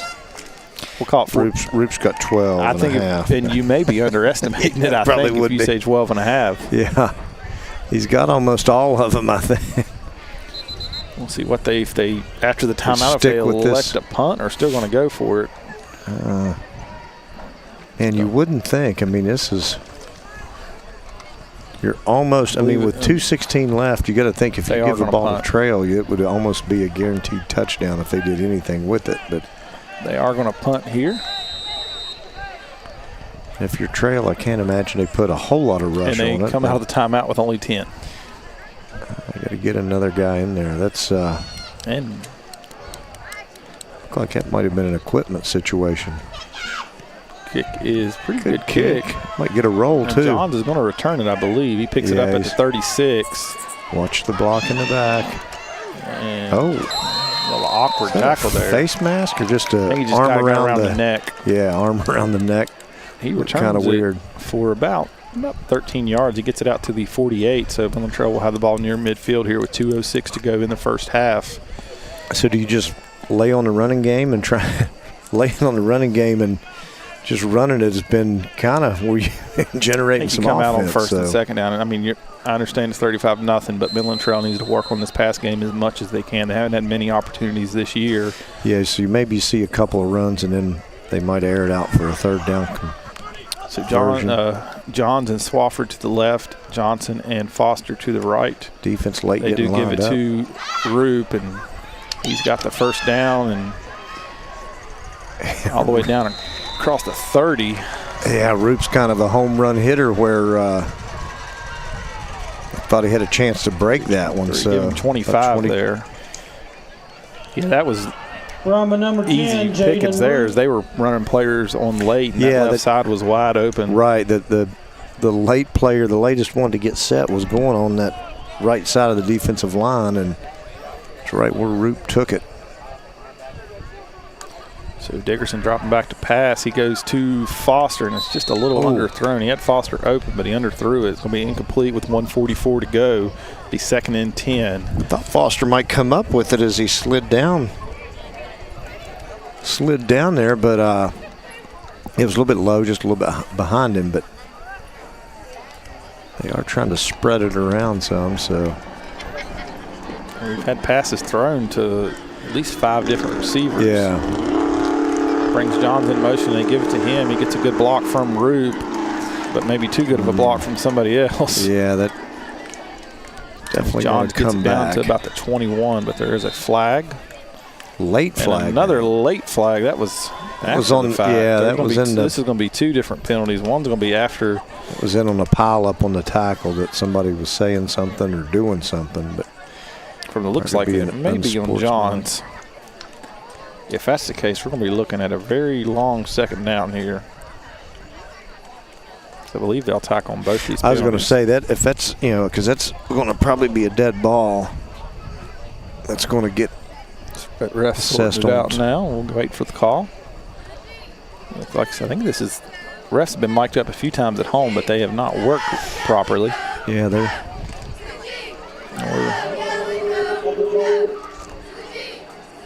I think he came in early, wasn't ready to be mic'd yet. Wait, you might have spoke too soon. Number 84, White, 10-yard penalty from spot of foul. 94? 84, Gage Johnson. Gage, okay, I was going to say. I guess they picked up the flag afterwards. Yeah, maybe he was just throwing that because maybe it was going to be offsetting or something. Maybe he's the delay flag ref and he just threw that one. Nope, here comes our second flag. Okay. Number 9, yeah, that was on Jones. 15 yards from the I don't know why you just can't call. I mean, I know. I didn't both from where he's at. I know. He walked it and then So I think it's going to be 2nd and 35. You're back to almost where this drive started. It's going to be actually about 1 yard short from where the drive started. Well, actually, no, that is where the drive, because we picked up 25 on the run. Oh, and we just, goodness. Where's that from? Maybe somebody in Trails Huddle said something that the ref didn't like, and I don't think they were talking to the ref specifically, and he heard him because he was frustrated when he realized. Is it 2nd and 50? Personal foul, unsportsmanlike against number 9, 15-yard penalty. So how many are you allowed to get in the game? Does it matter in high school? Because that's 2. That's starting to add up a little bit. Okay, we got to do a little math here. So the first down is about the 18-yard line, so that's 32. It's 2nd and 50. Yeah. What do you got in the playbook for that? The worst thing could be, it can only be worse if you were goal to go and got pushed all the way back, but you were at the 18. It is 2nd and 50. And you almost just got another penalty. Well, you got people running everywhere. And 18 seconds on the play clock, so you're okay there, but 2nd and 50. If you're Johns, you got to keep your temper in control at this point because Dickerson sails it. He was looking for Jones. I don't know if yeah. So now it's 3rd and 50. So that there is a play for 3rd and 50. It's that old quick kick, isn't it? Punt on 3rd down. And just go ahead and surrender that drive because this has been a nightmare I don't last think 2 I've minutes. seen this before. No, there's definitely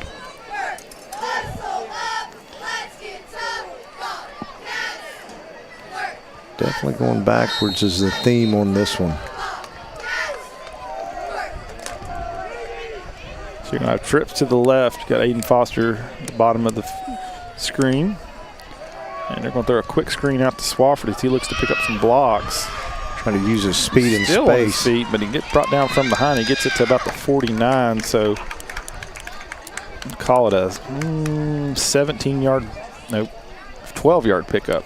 So now it's 4th and. Do you see if Summers County elects to use a timeout? I was going to say, do you punt this?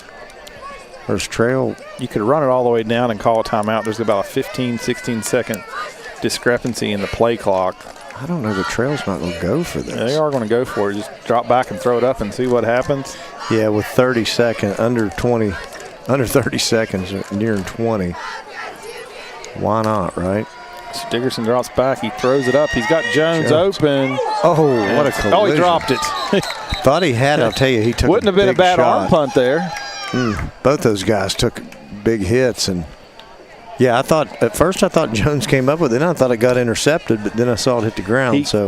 He had the ball until he hit the ground, so that will be incomplete pass. Ball will go back to Summers County just in Midland Trail territory, about the 49-yard line with 16.8 seconds to go here in the first half.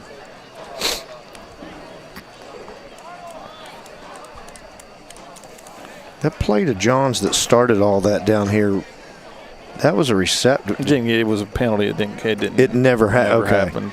Yeah, and then it just kind of, the wheels came off and went backwards from there. So, yeah, so Summers County, I mean, if you're neither team really comes out of it in too bad a shape. I mean, Summers with the ball at the 49 and because Midland Trail had 1st and 10 at about the 28-yard line. Yeah, they were set to go up, ready to enter the red zone. But now Summers with a shot with only 16 seconds left. Franklin throws it out to his receiver. He steps out of bounds. I cannot get it. He's better off being staying out of bounds. I cannot get a number. Maybe a I can't tell. 0? I thought that was 0. Okay, that's the freshman. Yep. No, 11's the freshman. Oh, I thought that was 11. You sure it's 11's over here standing on the sideline. Oh, okay. So I'm sure there's pretty not confident 2 number 11s out there. So he picks up, after all that, 1 yard with 12 seconds to go here in the first half.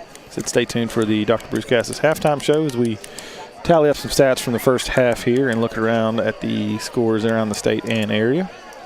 So Franklin drops back to pass again. He's scrambling, and he just elects to throw it away.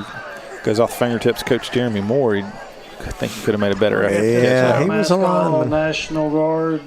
6.9 seconds. Yeah, that's Trail sitting on this 35-0 lead. Go to the track, please. Kind of unorthodox the way they built this lead. It was all kind of condensed in the middle toward the beginning of that second quarter. And unless we get a quick play here, or an incompletion, a quick incompletion, or a quick timeout, this may be the last play of the first half. As Franklin, they're going to have to burn a timeout here, I imagine. There's only 7 seconds on the play clock. Yeah, 6-5, and they do call the timeout. So we'll just stick here with it as Summers County calls the timeout as Midland Trail leads 35-0 with 6.9 seconds to go here in the first half. Said it was 7-0 after the first, and Summers County had 1st and goal inside the 10. Tight game, and they were ready to either, strike and be within 1 point or tie it up, and then next thing you know, a few weird things happen, and Trail block was in the back negated a pick 6, probably it was close to a 100-yard pick 6 for Swofford because he caught that right at the goal line, and it was negated by the pick 6, and then Midland Trail drove the ball down, and Dickerson threw an interception inside the 10. Food for thought here. You sell the National Guard. This is the, what do they call this? The National Guard? I believe it's the Gridiron Series. Hey, so I learned something this week on game night the other night. I know, right? That you can become a Air National Guard between your junior and senior year. And Summers County actually has a... That is correct. I heard that. Did you hear that? I heard that's the part I was listening to. They got 3 of them here, actually, go to school here. One of them is actually a first-class sergeant something. And I think this is them down there on the sideline in the camo. Yeah. Franklin tries to pass, but he's brought down for a sack. I believe Cordell Brown and Kramer bring him down for the sack. And it's going to take a time off the clock, and see if they tried to call a timeout. That will do it for the first half. So at halftime, Midland Trail leads Summers County 35-0 We're going to take a few commercial breaks and tally up some stats, and we'll be back with the Dr. Bruce Cassis halftime show after these commercials.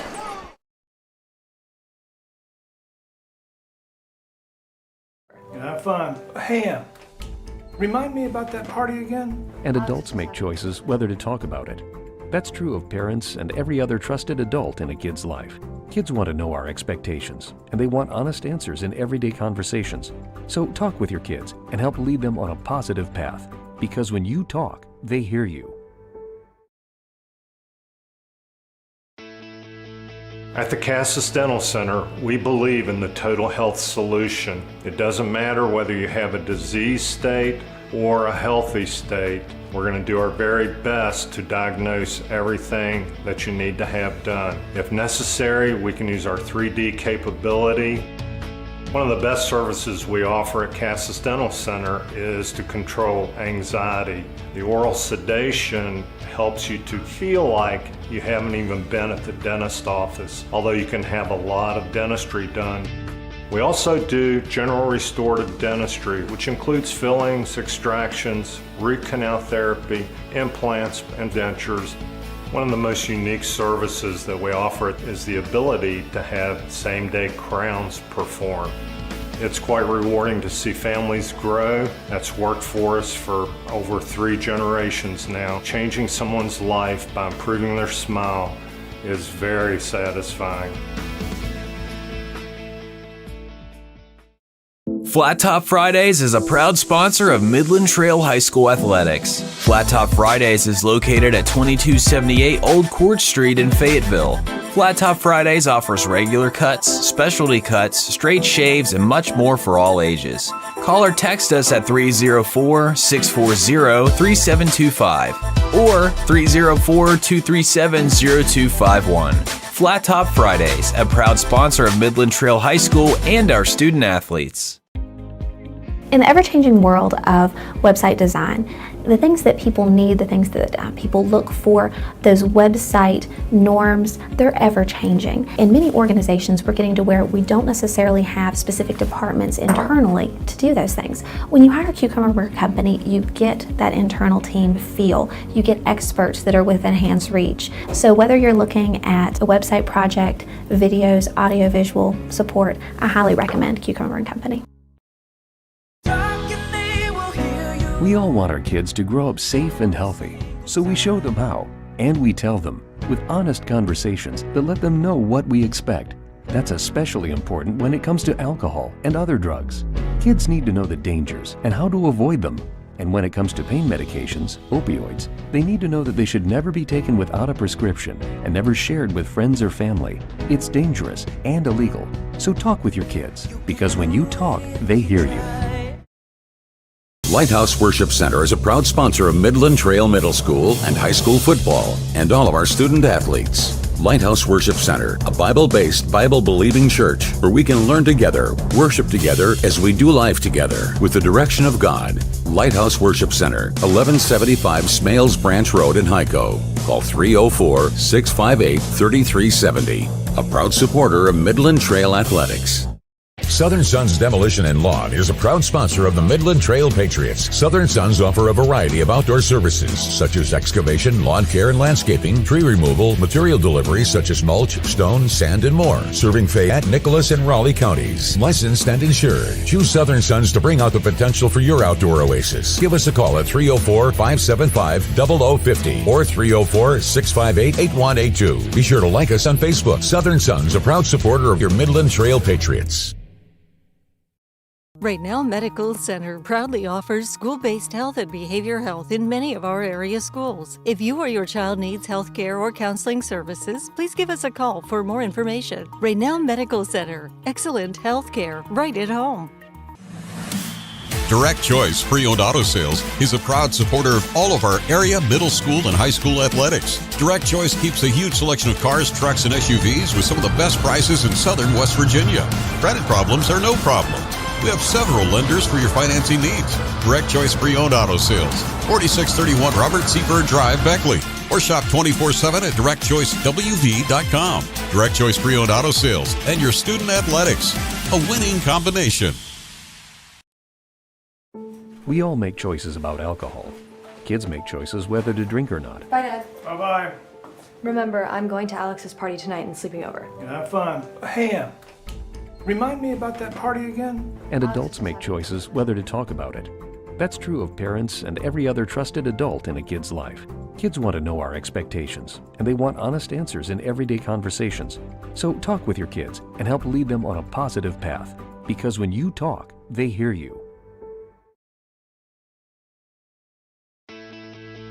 At the Cassis Dental Center, we believe in the total health solution. It doesn't matter whether you have a disease state or a healthy state. We're going to do our very best to diagnose everything that you need to have done. If necessary, we can use our 3D capability.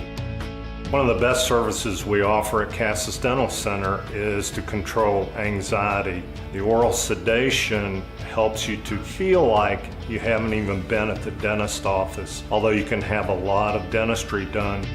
We also do general restorative dentistry, which includes fillings, extractions, root canal therapy, implants, and dentures. One of the most unique services that we offer is the ability to have same-day crowns performed. It's quite rewarding to see families grow. That's worked for us for over 3 generations now. Changing someone's life by improving their smile is very satisfying. Flat Top Fridays is a proud sponsor of Midland Trail High School Athletics. Flat Top Fridays is located at 2278 Old Court Street in Fayetteville. Flat Top Fridays offers regular cuts, specialty cuts, straight shaves, and much more for all ages. Call or text us at 304-640-3725 or 304-237-0251. Flat Top Fridays, a proud sponsor of Midland Trail High School and our student athletes. In the ever-changing world of website design, the things that people need, the things that people look for, those website norms, they're ever-changing. In many organizations, we're getting to where we don't necessarily have specific departments internally to do those things. When you hire a Cucumber Company, you get that internal team feel. You get experts that are within hand's reach. So whether you're looking at a website project, videos, audio-visual support, I highly recommend Cucumber Company. We all want our kids to grow up safe and healthy, so we show them how, and we tell them with honest conversations that let them know what we expect. That's especially important when it comes to alcohol and other drugs. Kids need to know the dangers and how to avoid them. And when it comes to pain medications, opioids, they need to know that they should never be taken without a prescription and never shared with friends or family. It's dangerous and illegal. So talk with your kids, because when you talk, they hear you. Lighthouse Worship Center is a proud sponsor of Midland Trail Middle School and high school football and all of our student athletes. Lighthouse Worship Center, a Bible-based, Bible-believing church where we can learn together, worship together as we do life together with the direction of God. Lighthouse Worship Center, 1175 Smales Branch Road in Hyco. Call 304-658-3370. A proud supporter of Midland Trail Athletics. Southern Sons Demolition and Lawn is a proud sponsor of the Midland Trail Patriots. Southern Sons offer a variety of outdoor services such as excavation, lawn care and landscaping, tree removal, material delivery such as mulch, stone, sand, and more. Serving Fayette, Nicholas, and Raleigh counties. Licensed and insured. Choose Southern Sons to bring out the potential for your outdoor oasis. Give us a call at 304-575-0050 or 304-658-8182. Be sure to like us on Facebook. Southern Sons, a proud supporter of your Midland Trail Patriots. Right Now Medical Center proudly offers school-based health and behavior health in many of our area schools. If you or your child needs health care or counseling services, please give us a call for more information. Right Now Medical Center, excellent health care right at home. Direct Choice Pre-Owned Auto Sales is a proud supporter of all of our area middle school and high school athletics. Direct Choice keeps a huge selection of cars, trucks, and SUVs with some of the best prices in Southern.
A proud sponsor of Midland Trail High School and our student athletes. In the ever-changing world of website design, the things that people need, the things that people look for, those website norms, they're ever-changing. In many organizations, we're getting to where we don't necessarily have specific departments internally to do those things. When you hire a Cucumber Company, you get that internal team feel. You get experts that are within hand's reach. So whether you're looking at a website project, videos, audio-visual support, I highly recommend Cucumber Company. We all want our kids to grow up safe and healthy, so we show them how, and we tell them with honest conversations that let them know what we expect. That's especially important when it comes to alcohol and other drugs. Kids need to know the dangers. All right, welcome back to the Dr. Bruce Cass's halftime show here on the Midland Trail Sports Network. We did fix our score issue, I believe. Testing that out now. So Midland Trail leads 35-0 at the half. I believe Chad's got some scores to go over. I got some stats. I don't know if I have any scores, but I can come up with some scores if you want. Let me turn a light on in here on my phone. All right, so let me give you some Summers County stuff real quick. This is the unofficial halftime stats brought to you by Bear Mountain Camping and Sun Road Creations. The Bear Mountain Camping is what it says it is. It's camping and cabins, and Sun Road Creations, custom woodwork and CNC machinery and ultimate things like that. But Summers County, I've got I showed them as far as rushing, their workhorse was Brandon Lambert, doing the bulk of their work as far as rushing the ball. He went 11 rushes for 45 yards, and for the team, there's really only 3 guys that carried the ball for him. But they basically have rushed the ball 19 times for 64 yards total as a team. Their quarterback, has he completed any passes? He went 3 of 11, 17 yards. And yeah, they had that big one to Hara. It was about 11, 10 right, yeah, yards. that was the deep one they had. So Franklin, so Franklin 3 of 11 for 17, and a lot of incompletions, and then and a couple of them were good defensive plays by Trail that knocked the ball loose. There's a couple that the guys almost came down with. So, and as far as Trail stats, nothing hugely impressive other than rushing the ball. They've been pretty much positive yardage the whole time. But got Jaden Roop for 8 rushes, 97 yards, and the 3 touchdowns. So 8 for 97 for him, and then as a team, 15 total rushes for 152 yards. 12.5 yards a carry or so. Yeah, so that's pretty good. That's a pretty good average. So receiving, Johns is kind of doing it all as far as receiving, rushing. Johns added 32 yards rushing on those rushing plays where they're spreading around to him, and he also had 4 catches for 86 yards and 1 touchdown. So Race Dickerson I've got him 5 of 10, 91 yards. So he was setting it on fire there for a while, and then there, as of late, he had those 3 incompletions in a row. But he does have 1 touchdown. He did have that interception earlier, yeah. So it was a slow start. I mean, like I said, it was 7-0 after the first quarter, and Summers County, we talked getting ready to had a 1st and goal at the 6, but then they threw the pick six that was negated by the penalty, and then they got a turnover inside Midland Trail's own and Midland Trail's inside their 10-yard line. Got the ball back down 7-0, but then couldn't do nothing with that drive. And it's just been downhill from there. Really, the big issue was them too. Was fielding. They couldn't field 2 kickoffs. And Midland Trail, they had that was a backbreaker. Yeah, back-to-back touchdowns on 2 different scenarios there in that first half, and that really was the difference. 4 straight completions, basically. They're really lucky. Lucky it's not 42-0 because, like I said, Midland Trail had the ball inside the 20, but then started going backwards, back and back. And I really wished our scoreboard wasn't broke because I'd love. Not many times you're going to see a 2nd and 50. Right. That was that was a tough one. But I'll tell you, you almost feel like, because like we said, it was really close in that first quarter, and then it was a turn of events that you had those weird things happen, that kickoff, and then all of a sudden in that second quarter it just exploded. But it almost felt a little bit like the Chapmanville game in reverse last week, where you felt like if you can do some stuff early and hang on and keep it close, then maybe you've got a good shot. And Summers County was kind of doing that with Trail, and then the dam broke. And those kickoffs that just kind of did them in as far as just kind of finishing off that first half and letting Trail kind of go in dominating fashion. So we've seen, like I said, you're up 35-0, but you've saw some issues on defense at times where you're missing those starters, and those are, you're hoping that you get. You take any of those players back next week against Nicholas. Right, you want all hands on deck next week, so you hope that this kind of 2 weeks in a row will give them the 2 weeks straight without any game action. I believe this is the third straight game that Max White and Jake Ewing have both missed, and actually in second straight. Yeah, so because Xander was there for that. He was hurt in that Braxton game at home. So, and that happened on a sack. Yeah. So we thought he did it celebrating, but he actually took a helmet on a sack so that he was getting so. So let's look at some scores from, if I can get this to work, Independence and Bluefield. Independence leads 24-0 in the third quarter. Greenbrier East leads Oak Hill 25-0 at Oak Hill's Trails. Greenbrier East 25-0 in that one. Chapmanville up on Williamstown 33-13 in the fourth quarter. James Monroe leaves Narrows, Virginia 12-8 in the third quarter. Pikeview leads Shady Spring 28-6 at half. Midland Trail leads Summers County 7-0 in the first quarter.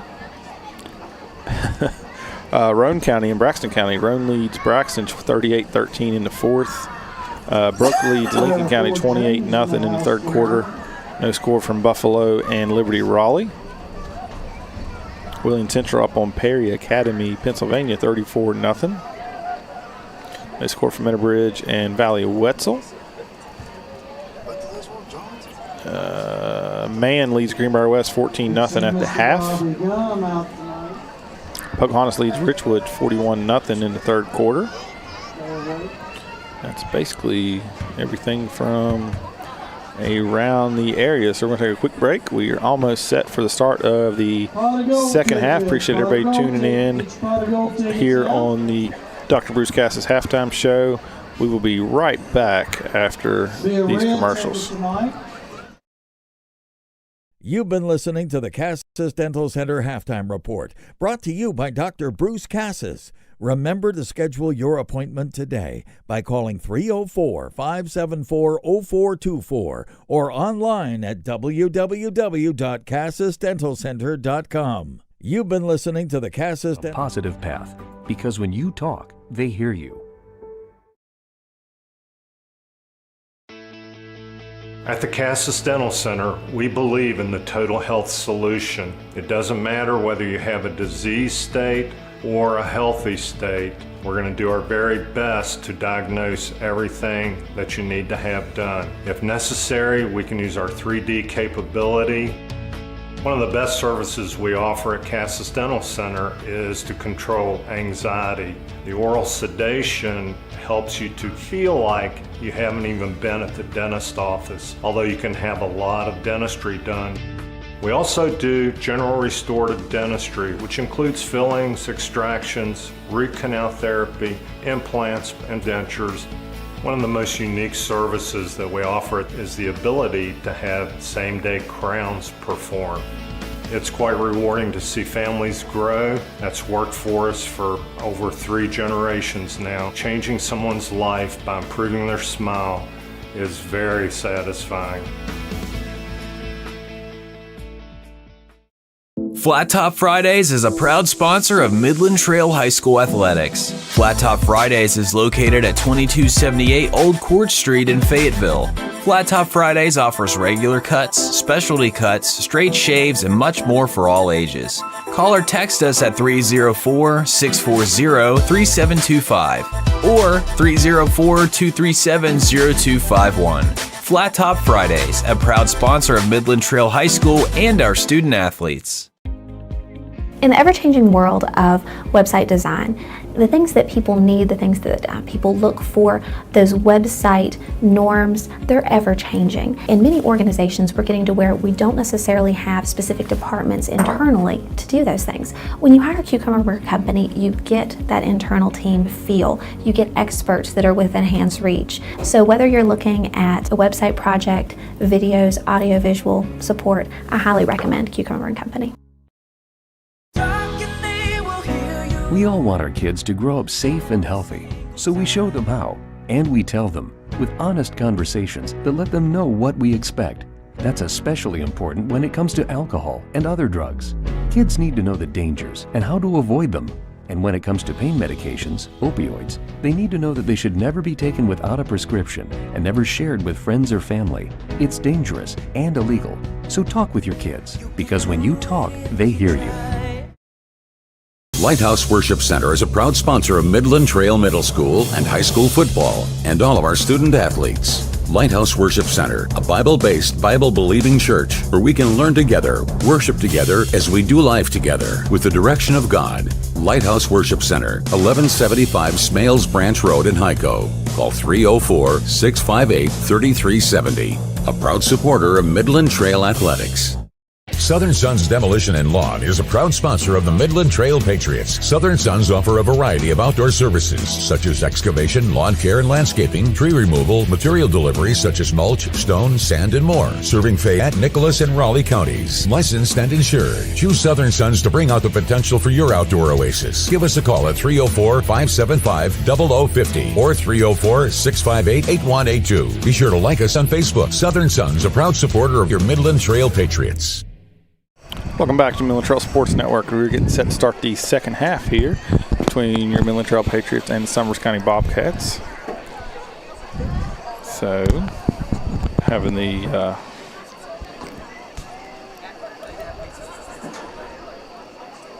players meet at the sportsmanlike explanations. So, Midland Trail will be getting the ball here to start the second half. Will receive because they declined their interesting change. I mean, you know, let's see, it's football, but do another coin toss at halftime. You may get the ball to start. I don't know why not. I mean, that'd make it interesting. Make it, take it. Could end up in a make it, take it scenario. We were talking about this last night at Little League practice. You remember when the XFL first came back about 20, 25 years ago, how they started their games? They would put the ball at the 50. They would start 2 players on a 30.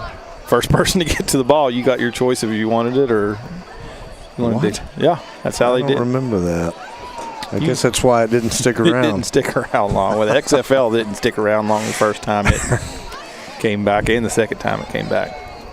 So, but what is that? Is that not XFL? Adam happy birthday. They combined. The XFL combined with, I guess, that, I don't remember the name of the football league. Is it United? What is it now? United Football League. I don't know what it's called now, but they combined.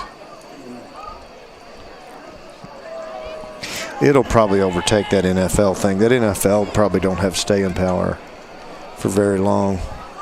Nobody follows that NFL stuff, do they? No.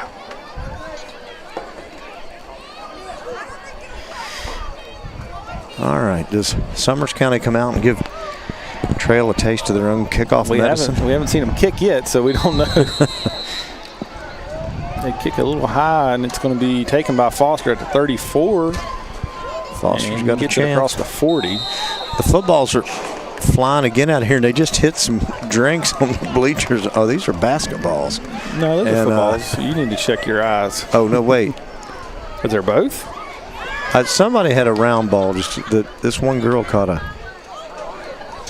Maybe they are footballs, but these have more bounce to them. So we do still see some starters here tonight out. You got some backups in as well. At running back, you got John Neal. I think most of them, your line's about the same in Dickerson. Everything else is different. Yeah. So they give it to Neal. He's going to cross the 40. Some speed. Gets it across midfield, and he's thrown out of bounds near the first down marker. So I'm going to give him 9. I'm give him 10. Oh, he's got 10. I already wrote it down. Neal, we underestimated his speed until we saw it against Braxton. Was that Braxton when he took that scooter down the left side for the touchdown? So. When everybody was kind of getting in on the party, and he came in late, and they said, hey, this kid's got really good speed, and he can give them some depth in the backfield. So he's got, I believe that's Hayden Cart in the fullback position beside him. And they go to, is that 20 or 20? It is Cart. It is Cart. That's got about 6. So, yeah, have we seen the last of Jaden Roop on offense? Just shy. Officially, maybe he does have 100. You had he could have been over a little bit, and had right at 100 Roop, but I had him for 97 unofficial, but it's very easily could have been pushing that century mark. Go back. No, fake it to Neal, throws it to Foster. Pass incomplete. Overthrown to him. Yeah, Foster. Good job to try to corral it, but bring up 3rd and about 6, maybe 5.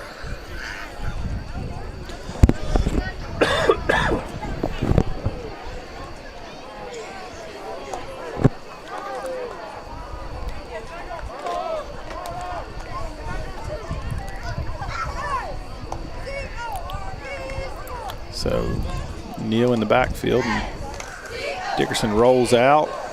He's got a man open, and that is Riley Dixon. Hit him in the hands. Yeah, he's surprised as anybody that he thought he had that one. Yeah, he was wide open. He kind of just went and sat down right above the first down marker. And would have had it and then some. Be interesting what they do here. You don't not really sure what you got at punter with Bennett out.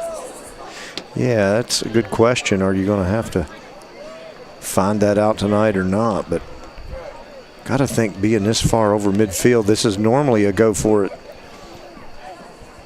type place, but Neal in the backfield, got 3 seconds on the clock. They do hand it to Neal, and he is. Oh my goodness, that defender was shot out of a cannon. I got to get his number, make sure I get his name right. Wow. 56. Was that who it was? That was Colton Taylor.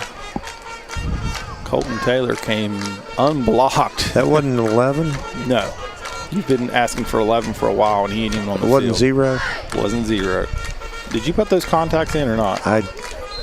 All I can see is camouflage.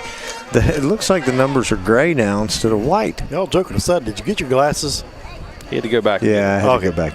Actually, it was my contacts. It was a glasses case, but some folks wanted to keep it. That they were seating there when I went in.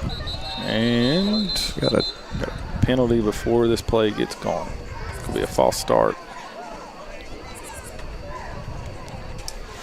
Was that Neal or Cart that tried to run that fourth down? That was Neal. So it'd be a 5-yard penalty on the Bobcats. Dead ball, illegal procedure, false start. Against number 3, 5-yard penalty, still first down. So refresh me on the rules of the running clock if things would hold. It was 35-0 in the second half, but we have not. So I was going to say, is it second half or fourth quarter? Maybe it's only the fourth quarter. I guess those are footballs they were throwing. I believe he handed it off to Lambert. And He falls forward for about, he got 5 yards out of it. 5 yards by the time they blew the whistle. Brought him to the ground and blew the whistle, but he gets the penalty yards back. Yeah, exactly. So it'll be 2nd and 10 from the 45.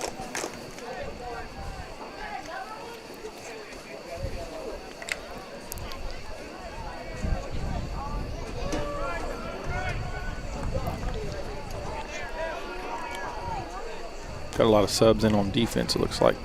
Some get back to Lambert, and he gets it across midfield to the 49. It's going to bring up a 3rd and about 5.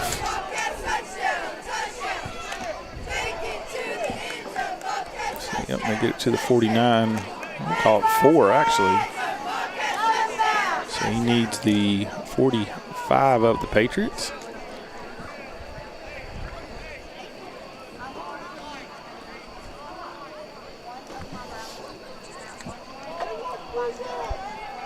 Franklin will go to that pistol formation.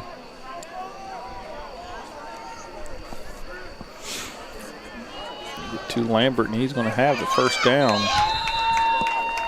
First down. Looks like he got just what he needed.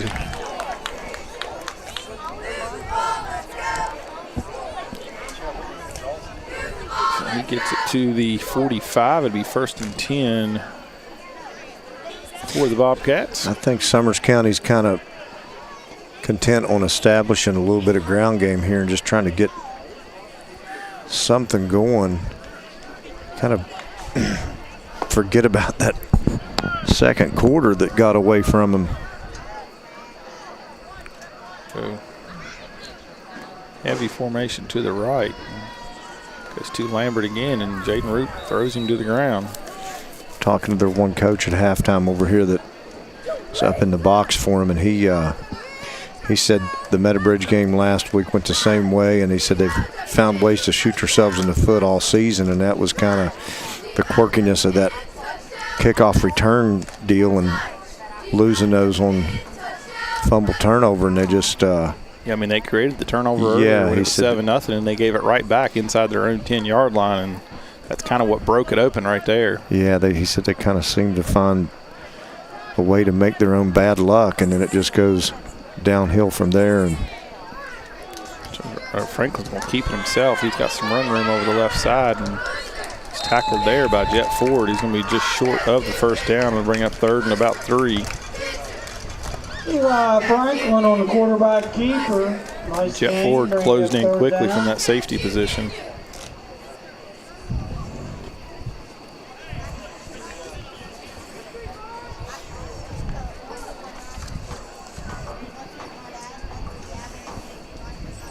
Spaghetti dinner, October 17th. Spaghetti dinner. Game. Do tell. Spaghetti dinner, Lady Bobcats. So 3rd and 3 for the Bobcats. They turn around and they give it to Lambert. He's going to be stuck right about the line of scrimmage. And that was Kramer with the initial stick. And that'll bring up a 4th and 3 for the Bobcats. They gave him, what, a half a yard maybe? Well, maybe a yard. It looks like closer to 4th and 2. A short 2. Yeah, this is one of their better drives since that opening quarter. So hadn't done anything fancy for the most part besides the one Franklin run. Trail can't jump off sides here. They've done that twice on 4th down. And aid them in this. That was a good false start. Otherwise, they were starting to draw Trail in a little bit. Somebody forgot the snap count there. They tried to get a head start on it, but you got to think they'll still line up to go for it. It's probably not going to change their mindset. False start against number 55 of the offense. You're telling you play forward. Yeah, definitely 4th and went from 4th and short to 4th and about 7 now. Yeah, you look down here on the sideline, and it is, their National Guard members are outnumbering the 4, 5, 6 backups that they've got. They had one go down with injury in that first half, so they're down to, I believe, 6 substitutions.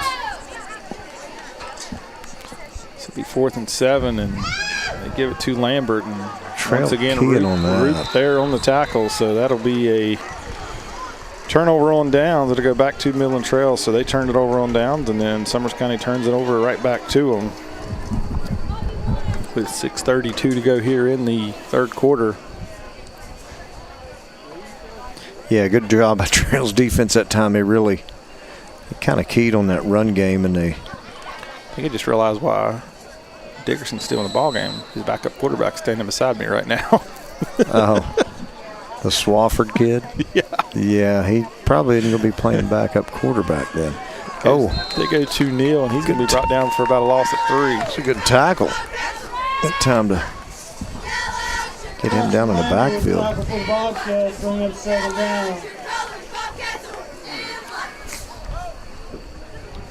It doesn't make you feel too good because you still got your makeshift starting line that you started this game in there. Right. Yeah, this is the line that got you here so far, more or less, isn't it? Yeah, same starting that five. Started out front. tonight, yeah. I think they're going to key on a heavy run, but Dickerson going to throw it. He throws it to Dixon. Does he get his feet in? I think he did. He does. I think that may have been a catch in the NFL as he got 2 feet down. So who was that? That was Dixon.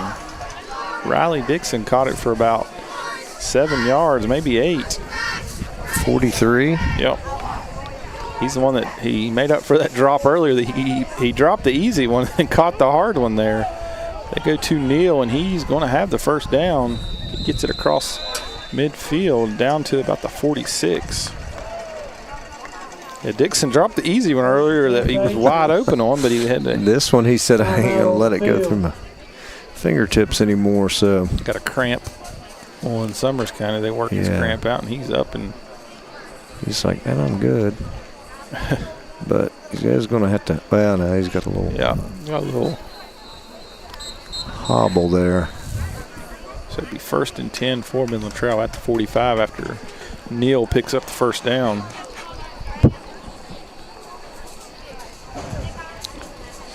Said your skill positions right now are all backups, and your quarterback, you still got your starting line and your starting quarterback in the game. Like I said, you got Dickerson still in the game. Like I said, Jasper Swafford up here beside us right now, the backup quarterback out tonight. He's running the camera. Yep. Dickerson throws it deep, and it is tipped and then tipped again. Wow, that still almost was a catch. Foster, I think he realized it was just a second too late. He slipped a little bit trying to come back. Yeah, he was coming down, slipping to the ground, and that ball got double tipped and was almost fell in his hands. So this would be 2nd and 10.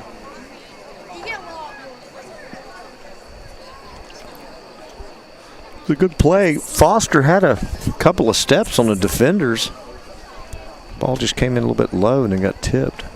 This time they go to Cart, and Cart's got some run room. He's got the first down across the 35. He'll be spotted at the 33, so a 12-yard pickup there for John Neal.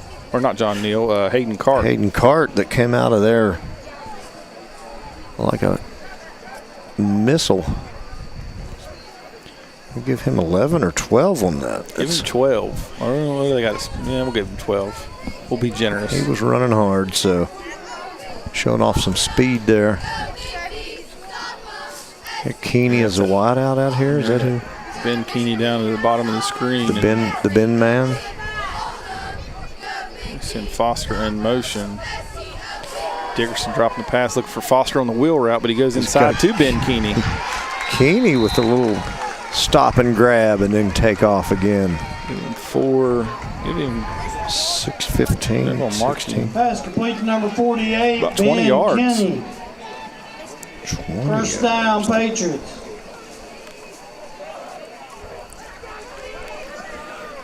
Yeah, I thought Foster came in motion and was running. Right, that's where I thought Race was looking when he dropped back and spotted his man and gunned it. I thought he was going toward the sideline for Aiden, but actually had Keeney crossing back across the field and fakes it to Neal, goes on a slant once again.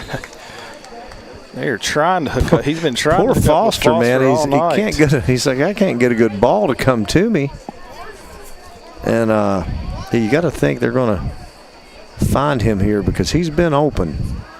Yeah, they're working hard to get him the ball. It's just having a little bit of issues. He's there. got the size. I think he's rolling there. He is to the right. Oh, and the ball hits the ground. I'm not sure if he was going to. Yeah, he was. Race was rolling out. He's kind of communicating. Well. He's communicating with these receivers, telling them something else he may have expected ran the wrong out route of him. there. Yeah. It looked like he had two because you had two receivers in the same area. Yeah, and it looked like somebody was crossed up. So it'll be 3rd and 10. Ball sits on the Summers County 17.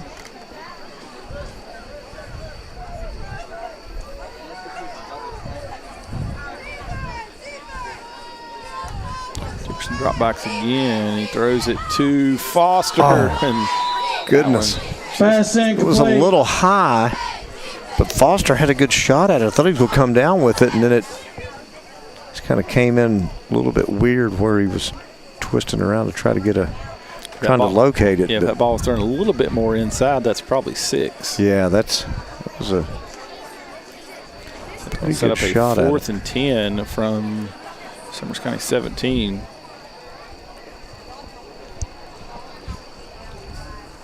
We break the huddle with 13 seconds here on the play clock. Who is third string quarterback? We've never really seen. Sure we have one. I was going to say we haven't seen that, but Dickerson rolls out again. Foster was open for a second. He's waiting for him to turn around. Throws it to Dixon in the end zone for 6. Touchdown. As Dickerson was Patriots. he was pointing,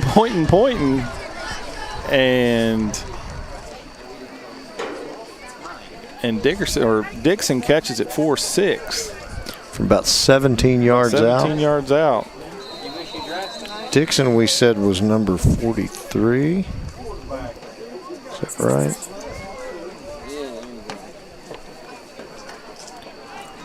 Shrewsbury's kick is may have got something. I was going to say somebody might have got a hand on that because it definitely deflected to the right. But wide right. 4th and 10. Dickerson rolls out and he's just commanding his receivers and hits Dixon for 6 from 17 yards out. Yeah, he looked like he was wanting to go to Foster again, but Foster went a little deeper in the end zone when Dickerson was ready to deliver the pass initially.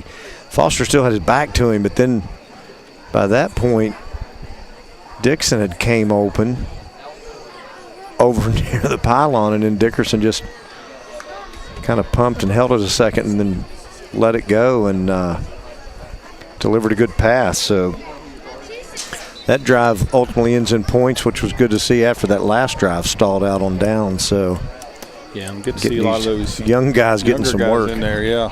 Yeah, getting some good action and getting some quality playing time. So it'll pay off big in the future. Now here comes the most exciting part of the night so far with these kickoffs, where all the action's been. Levi Shrewsbury on the kick. Kicks that squibber, and it's it's rolling. It's rolling, and it's Cash Barnhouse makes the tackle, and it's going to be taken at about the 42-yard line. Yeah, that one, luckily, it hopped over the line of the up men, and went to the second level. The guy came up to field it, and when he did, Cash was there to field him. So it's be 1st and 10 for Summers County at their own 42. 3:46 to go, and I'm not complaining, but did the PA guy take off? Because I haven't heard anything come across in a while. Ran out of things to say. He's not even announcing the players anymore. Oh, that was. Trying to see who made that tackle there. That was Hayden Cart. Cart came up out of there. I couldn't tell who was carrying it. I'm assuming it's Lambert, number 12. It was Lambert, yeah. So you're not going to have many changes when you only got 16 players. Right. I don't think they're going to have too many young guys to plug in, unfortunately. But we got more subs here on the defense too. Yeah, Trail is plugging guys in and kind of pinning their ears back and just going for that run now to stop it. Go to Lambert, and he pushes Got through. forward. Let's see where they spot him. We'll spot him About 7, yeah. He got through that first initial down line and squirted ahead for maybe 6 that they're going to give him. But good pickup nonetheless. Well, I guess they're going to spot him at 5. You got Theo Bell there on the defensive line, and he may not be about 5'6", 130. So he is on the – okay, I was wondering. At first I thought he was playing linebacker, but he's trying – he just – I think he Hayden Cart. Oh, that was Cart. Okay. He about shot the gap there, and I don't even know if they can see him. He's like he's like a young child scurrying around under their feet to where they can't hardly see where he's at. He lined up in between Jenkins, Quincy Jenkins is towering over top of him. Yeah. Now, is he the one that Hooten was saying that they were calling the Beast? Jenkins? Or Bell? Yeah. Or it wasn't something else. He had a nickname for him. Dan has a nickname for everybody. Yeah, he does. Inside handoff. Uh-oh. And there's Hayden Cart again. That whole drive was nothing but Hayden Cart. Cart is unleashing the fury, isn't he? That'll be a turnover on downs at the Bobcats in Midland Trail territory. He lost about 5 yards there. Yeah, that was. So ball will go back to Midland Trail with 1:43 to go here in the third quarter. Trail offense comes back out in the field. Now we got some subs coming on that. Well, I saw Gage. Yeah, maybe. Gage Eads trying to decide if he's coming in the game or not. Yeah, he does come in, which is good to see Gage Eads in. Gage Eads been up in the booth most of the year doing the was helping with some video production when he was down and out.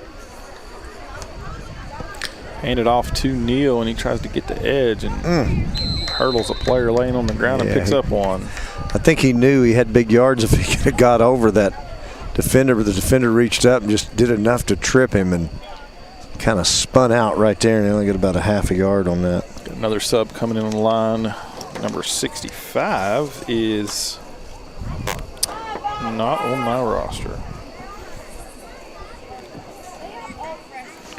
Your roster's the same as my roster, so I wouldn't have him either. But this time I believe was that handed off to Carton. He's going to get about a yard or two. Maybe one.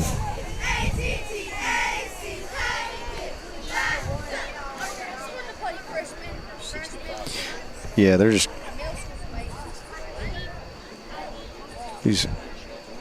some of these subs coming in, just kind of getting some live game action. It's kind of, a few of them probably they've only been in a few times, and they're getting used to playing with each other and getting the go to Neal live rep. And get a holding call as he gets the first down, but he did a good job to get out there, but usually where you get a hold, but came early in the play.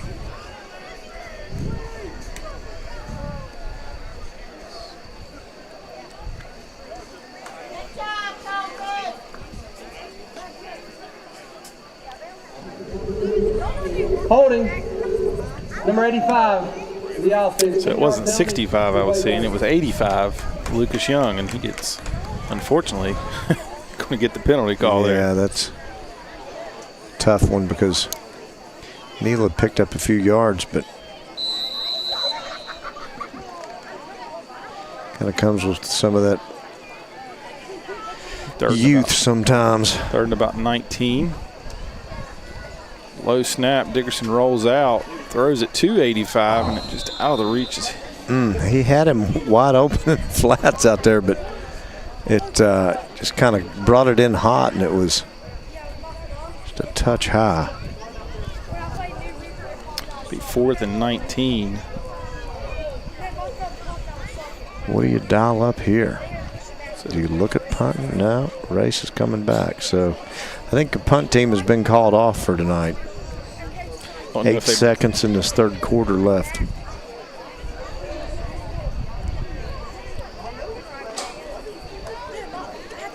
Dickerson drops back to pass, throws it deep to Neal, and it is caught by Neal. Oh, my goodness, Neal. What hands. It got through 2 defenders that time. What a catch by John Neal. I don't know what happened. There was a lot of noise, but that is about a 25-yard gain or so for the first down. Wow. He just threw it up. If he's able to stay on his feet, he would have scored there. But that will do it. Well, there's 0.8 on the clock. Okay, that will do it for the third quarter. So after 3, Midland Trail leads Summers County 41-0. We'll be right back after these commercials. Direct Choice Pre-Owned Auto Sales is a proud supporter of all of our area middle school and high school athletics. Direct Choice keeps a huge selection of cars, trucks, and SUVs with some of the best prices in southern West Virginia. Credit problems are no problem. We have several lenders for your financing needs. Direct Choice Pre-Owned Auto Sales, 4631 Robert Seabird Drive, Beckley. Or shop 24/7 at directchoicewv.com. Direct Choice Pre-Owned Auto Sales and your student athletics. A winning combination. Flat Top Fridays is a proud sponsor of Midland Trail High School Athletics. Flat Top Fridays is located at 2278 Old Court Street in Fayetteville. Flat Top Fridays offers regular cuts, specialty cuts, straight shaves, and much more for all ages. Call or text us at 304-640-3725 or 304-237. Welcome back to Midland Trail Sports Network. We'd like to thank all of our sponsors, and a big shout out also to Bear Mountain Cabins and Campground in Fayetteville. We reached at 304-573-CAMP, 304-573-2267. The weather's been spectacular for camping. Nice campfire. Have you been over there, Rick, to camp? Not to camp. I've been there, though. It's a great place. Rick looks across Route 19 and says, I could go over there and camp, or I could stay here and sleep with my Serta. If my wife kicks me out, I can go to the hotel or I can go to Bear Mountain Cabins. I'd go to Bear Mountain. I would, too. Inside handoff to Neal, and can be brought down for a loss as we do have a running clock. I guess it has to be fourth quarter only. Yeah, I guess it's fourth. Yeah, I was going to say the PA announcer came back for his he got summoned. First encore, and that was to announce that we would have a running clock now in the fourth quarter. On that one. Yeah, Neal's going to end up losing about 3 yards. 3 on that one, so didn't quite get to blocking that he needs up front. These young guys are finding their way here a little bit. Did we get any shout-outs from anybody long distance tuning in? I hadn't been around my phone. That's a first. It's to Neal and gets back some of the, I thought he got back some of the about yards. a yard, maybe. maybe? About the line of scrimmage. Yeah, maybe they didn't. PA guy is back. Maybe he was taking a lunch break. Yeah, I think he went and got hot dogs. Independence is now up on Bluefield 31-17. 31-10. Oh, 31-10? Yeah. Princeton over Bluefield? Yeah, me and Harrison, we predicted Independence that. over Bluefield. Independence over Bluefield. We predicted that. Did you? We did. They gave him no gain on that, so that's... It'll be third and about 13, third and 12. I think your race will look to give one of these young receivers another shot at it. Or hand it off to Hayden Cart, and he's still pushing forward. Cart's will get half of it back. More than half almost. Yeah. So set up a fourth and shorter. Caught it.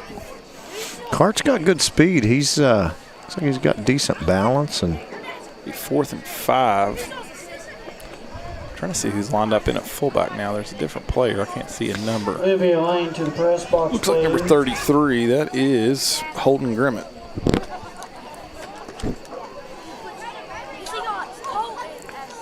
Dickerson throwing it. He's got Quincy Jenkins open. Quincy Jenkins catches it inside the 10, but got a flag. Penalty flag.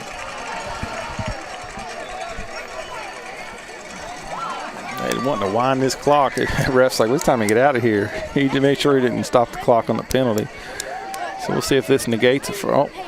Now he just winded his arms for about 10 seconds to stop it eventually. See what the penalty is.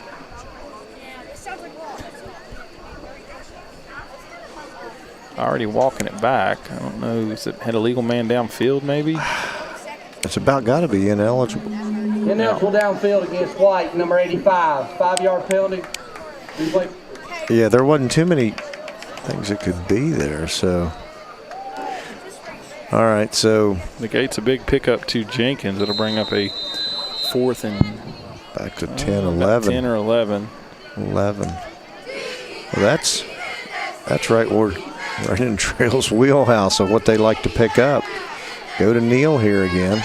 Dickerson goes to Jenkins, and it goes through his hands. I don't know if he heard footsteps there or what. He was like a man amongst boys. They were kind of falling down below around him where he could have caught that and probably just walked in the end zone because he had that thing and just went right through his hands. So that was a tough break because that was his chance to get his name in the paper. Yep, he had it.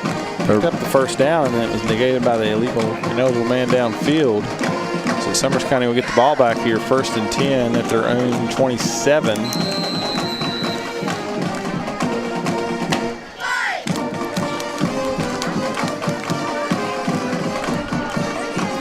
The Helgermites are flying around out here.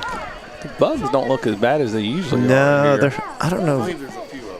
They're up around the lights, but not as bad as they. I think it's because they sprayed for the black flies here recent, so it's. Let's see who that was on the run there. Yeah, it was. Somebody was camouflaged. Who was it? Hayden Cart made the tackle. I believe that was number 5. They have a number 5. They do have a number 5. I was trying to see if it was Lambert. Lambert went out. I believe it was Lambert. He went out on the previous drive. Entry, but it looks like he's back in the game. And didn't really give him much on that one. They're going to give him about 3 here. Is that Lambert that's back? I'm going to go with that. Like I said, this camouflage, these numbers are very tough to see. They're getting tougher. If you're in that Ansted area tomorrow, don't forget about the Apple Butter Festivals. You'll be there tomorrow with your waffles. You said you made a special apple butter waffle? We had not an apple butter waffle. We have a pumpkin waffle and an apple pie waffle. Oh, my goodness. And you didn't bring samples for Chad and I. I would like to make money. Don't want to have enough profit to feed Chad. I would like to not have a sample. I'd like to have the whole thing. If we're going to taste it, we want to see what it's like. Franklin's trying to find some running room, but he took a shot from Cart and somebody else there. Yeah, he kind of found some trail defenders. Quincy Jenkins there on the tackle. Yeah. Apple Butter Festival going on tomorrow at J&J's. I believe the first ever. Starts in the morning. There's a lot of vendors there. Are they closing the road down there? How are they doing that? I don't know. It's hard if you take your own jar. They're making apple butter, so fill it up for you. Parking's tough. BYOJ. Normal situation. I love apple butter.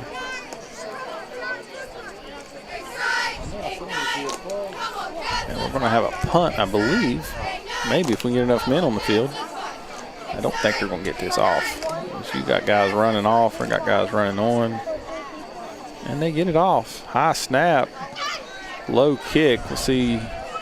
Trail's got to get away. You got to get away, especially after that bounce. Oh, it's rolling between Trail. I don't think Trail ever touched it. I don't think they did, but they were lucky because it rolled past about 3 or 4 of them. That'd been a heck of a golf shot. That was some good backspin. Yeah, that almost made it to the first down marker where after it rolled back, the net wasn't a whole lot, but it was only a net okay, they're winding the clock. With 6:04 left in this fourth quarter. Trail clinging to a 41-0 lead. Just trying to hang on. All right, so you're going to work on the pass game some more? You're going to be content with the run game? You're going to have to go quick because you got Kramer running on. You only got 8 seconds. Yeah, this is it'd be hurry up 6. Was Kramer supposed to be in, or was somebody already replacing him in the last drive? 2, and they get it off. They hand it off to Cart. And Cart is dragging defenders. He's got the cart before the horse as he gets down. Well, he got about, 8 there maybe? Close to the first down marker, and we got a man down for Summers County. It looks like he's Another cramp, maybe. Popping back up, yeah. Give it to these Summers County players. Will be playing right here at Garden Stadium next Friday night, 7:30. We mentioned Playing that against East Hardy. Come out to Sports Bobcats next Friday night. they do not have a lot of depth. That's a trip. And the guys go down, they tend to jump back up because they know they're being counted on. I guess East Hardy comes to Summers County. County. Will be at 7 o'clock next Friday night. I guess East Hardy gets a 7 o'clock. Yeah. kick. But it's just, I guess, straight down 64. It's way down 64, but. Right. It's a long trip down 64, but it's a straight shot. Did he get the first? Oh, yeah. Okay. I was going to say. They're going to be short. Are you sure? Yeah. Like the official spot. Oh, okay. Now he's walking back. He had to step past it, but. Third and 1, basically, that Trail's looking at. So, yeah, clock's already turned down to 4:38. Yeah, you'd like to have the 7 o'clock start over here, but I guess for East Hardy coming down, puts them back home a half hour earlier. Yeah, but gets them home probably about 3:30 in the morning versus 4. have to leave at 8 in the morning probably to get here. Hands it off to 33 Grimmett, and he's got the first down. Grimmett's running hard, and I give him 4 or 5 there. 5 yards, yeah. I'll tell you, 7 different players have rushed the ball tonight is what I've got listed so far. We're not done yet, so. Get to 1st and 10 at the Summers County 24. You'd like to see maybe one of these younger guys get in the end zone right here. And yeah, you really don't want to. You'd say get your name pile in the it on, paper, but you. Is there any papers left to put your name in? What is a newspaper? I heard somebody talking about that back 30 years ago. Fakes it to Cart. Dickerson keeping himself. You need to get down, son. And we got a flag from away. Nothing can stop the clock other than the flag. Yeah, flag and injury is the only thing that's stopping right now. The timeout is he was near the first down marker, or about 5 yards short. Yeah, he was at a different ball. Yeah, he was going to pick up about 4 or 5 yards. He was heading out of bounds, but the flag was downfield, so somebody had to be holding, as one of the receivers holding. I think they saw their starting quarterback rolling out and was like, "Okay, we can get right, lock their man up." Is a holding. Yeah, so it's going to holding against the offense. 10-yard penalty from spot of foul. Replay first down. So really lost about a half yard there on the penalty because, like I said, the holding was so far downfield it was nowhere near the ball carrier. So it'll be 1st and about 11. Hands it off to Cart. Cart's pushing forward. He gets down to about the 20-yard line, so he picks up about 6 there. 6 there, yeah. So Cart did a good job to weave through there and make us a. Somebody's shaking up on the play there. It's a trail player that's down. I can't tell who it is.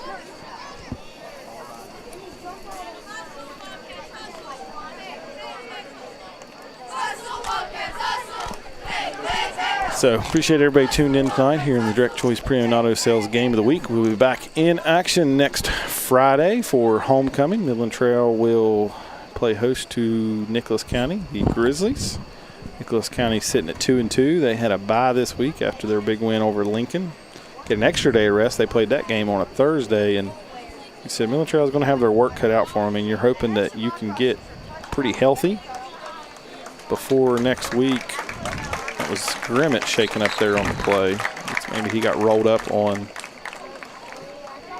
Yeah, I couldn't see what had happened there, but I mean, you got your work cut out for you with Devin Nash coming off I don't know what the official, about 5:22, 5:23 game against Lincoln.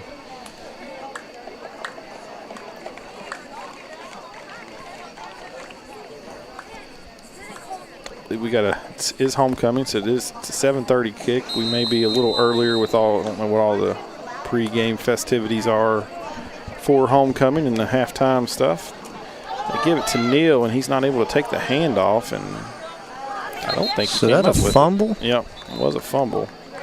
And Summers County comes up with it as just Neal couldn't take the handoff there, and Summers County gets the fumble recovery. Looks like you got a player shaking up on the. I believe he's all right, but on the that fumble.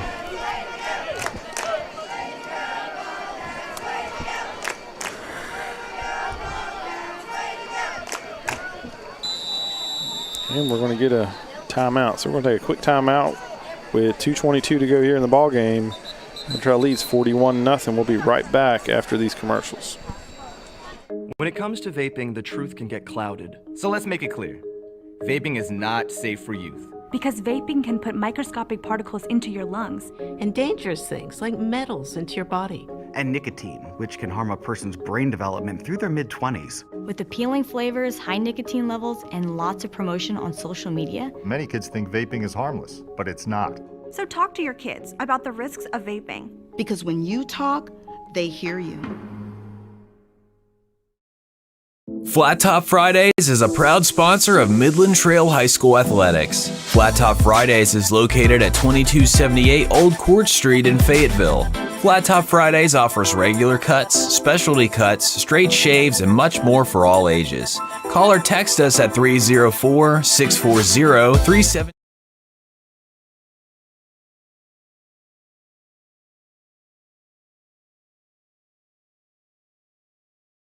Patriot fan. Right Now Medical Center proudly offers school-based health and behavior health in many of our area schools. If you or your child needs health care or counseling services, please give us a call for more information. Right Now Medical Center, excellent health care. Right. Welcome back to the Midland Trail Sports Network after the Bobcats timeout. After they get the fumble recovery. John Neal's not able to take the handoff. With 2:20 to go here in the ball game.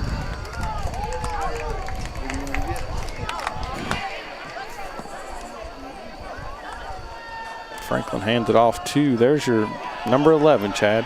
Told you. He's been out there all night. Taking handoffs. So that one's going to go for a loss.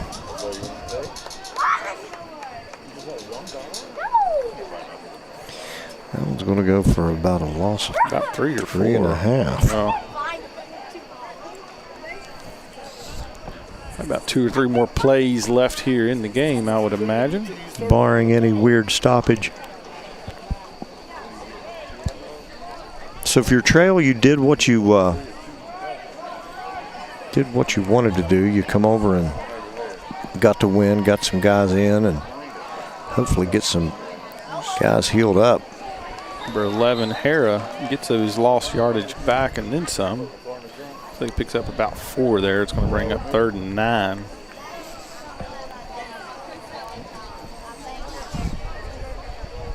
Yeah, it looked like like I said, you didn't have really, I think the only injury, I think it may have been our first injury there with Grimmett going down. Yeah, they come out pretty good, I think,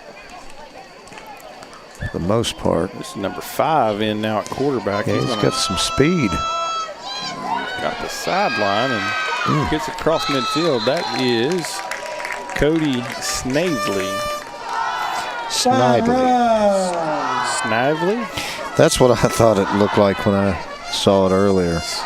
What's Snidely pick up there? That was for the Bobcats. 17. He called him a different name. He called him Snidely Whiplash? He did not get that right. He said, unless it's the numbers wrong, he said DeAndre Wines. I got DeAndre Wines as number 2. Oh, yeah, I think he might have saw the number wrong. Unless they... It is number 5. I saw him come off the bench. Carries it again, and it's... So that will do it, a yard, looks like. So he... That's your ball game. All right, so that is a final. Please drive careful going Midland Trail comes into Summers County, takes care of business. On a well-played game. Basically blew it open in the second quarter, and they will come away with the 41-0 victory. We're going our friends from Midland Trail. Take a quick break, and we'll come back with your Fairmount Camping Cabins Campground post-game show right after this. World of website design. The things that people need, the things that people look for, those website norms, they're ever changing. In many organizations, we're getting to where we don't necessarily have specific departments internally to do those things. When you hire Cucumber Company, you get that internal team feel. You get experts that are within hand's reach. So whether you're looking at a website project, videos, audio-visual support, I highly recommend Cucumber Company. We all want our kids to grow up safe and healthy, so we show them how, and we tell them with honest conversations that let them know what we expect. That's especially important when it comes to alcohol and other drugs. Kids need to know the dangers and how to avoid them. And when it comes to pain medications, opioids, they need to know that they should never be taken without a prescription and never shared with friends or family. It's dangerous and illegal. So talk with your kids, because when you talk, they hear you. Lighthouse Worship Center is a proud sponsor of Midland Trail Middle School and high school football and all of our student athletes. Lighthouse Worship Center, a Bible-based, Bible-believing church where we can learn together, worship together as we do life together with the direction of God. Lighthouse Worship Center, 1175 Smales Branch Road in Hyco. Call 304-658-3370. A proud supporter of Midland Trail Athletics.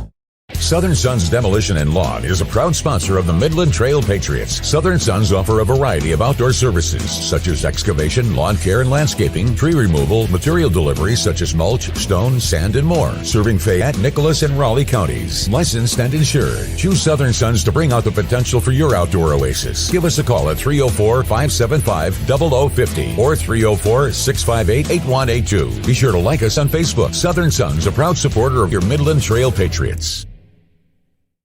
Welcome back to Midland Trail Sports Network as Midland Trail knocks off Summers County 41-0. As we'll do a real quick recap of the scoring and Chad's tallying up stats. Jaden Roop opened the scoring with a 1-yard run in the first quarter, made it 7-0, and that was the score after one. In the second quarter, Midland Trail kind of blew it open. Roop had a 3-yard touchdown run and a 24-yard touchdown run, and then Dickerson hit Johns for a 40-yard touchdown pass, and then Cash Barnhouse ran a 6-yard touchdown in the second, made it 35-0 at the half. And the second half was basically a lot of backups in for Midland Trail, so kind of slowed the game down. Dickerson did hit Riley Dixon in that third quarter for a 17-yard touchdown, point after attempt, no good, and that was the scoring at 41-0. We talked Jaden Root. We had him right around the 100-yard mark, only on 8 carries for 97 yards and 3 touchdowns. Didn't play in that second half, give him a little bit of a break after the workload that he's had the first half of the season. It's kind of been by necessity the last few games because he was only running back available. Right, yeah, and I'm showing Trail rushing total. I don't know the amount of rushes, but I'm showing him for 193 rushing yards unofficial, so I ended up, what do we have, 7 different ball carriers because Roop, like you said, really didn't touch the ball in the second half, but at least offensively. But a lot of guys got in on the action, and that was good to see some of those younger guys getting a chance to run. And then Race Dickerson, in his outing, he had a few rushes himself, but did most of his damage passing the ball. He was 9 for 21, 160 yards. So he 2 touchdowns and 2 touchdowns, and he didn't have. He was, some decent length completions. Nothing real short. We had a 40-yarder, and they some of these went for distance. 17 on the touchdown, and some. One he hit with Neal was probably about 25 yards or so. Yeah, he had a 22, I think, is what I got here for that one. So, yeah, that was a 25 that he hit. So, yeah, that was a key fourth down, even though the game was decided and out of reach.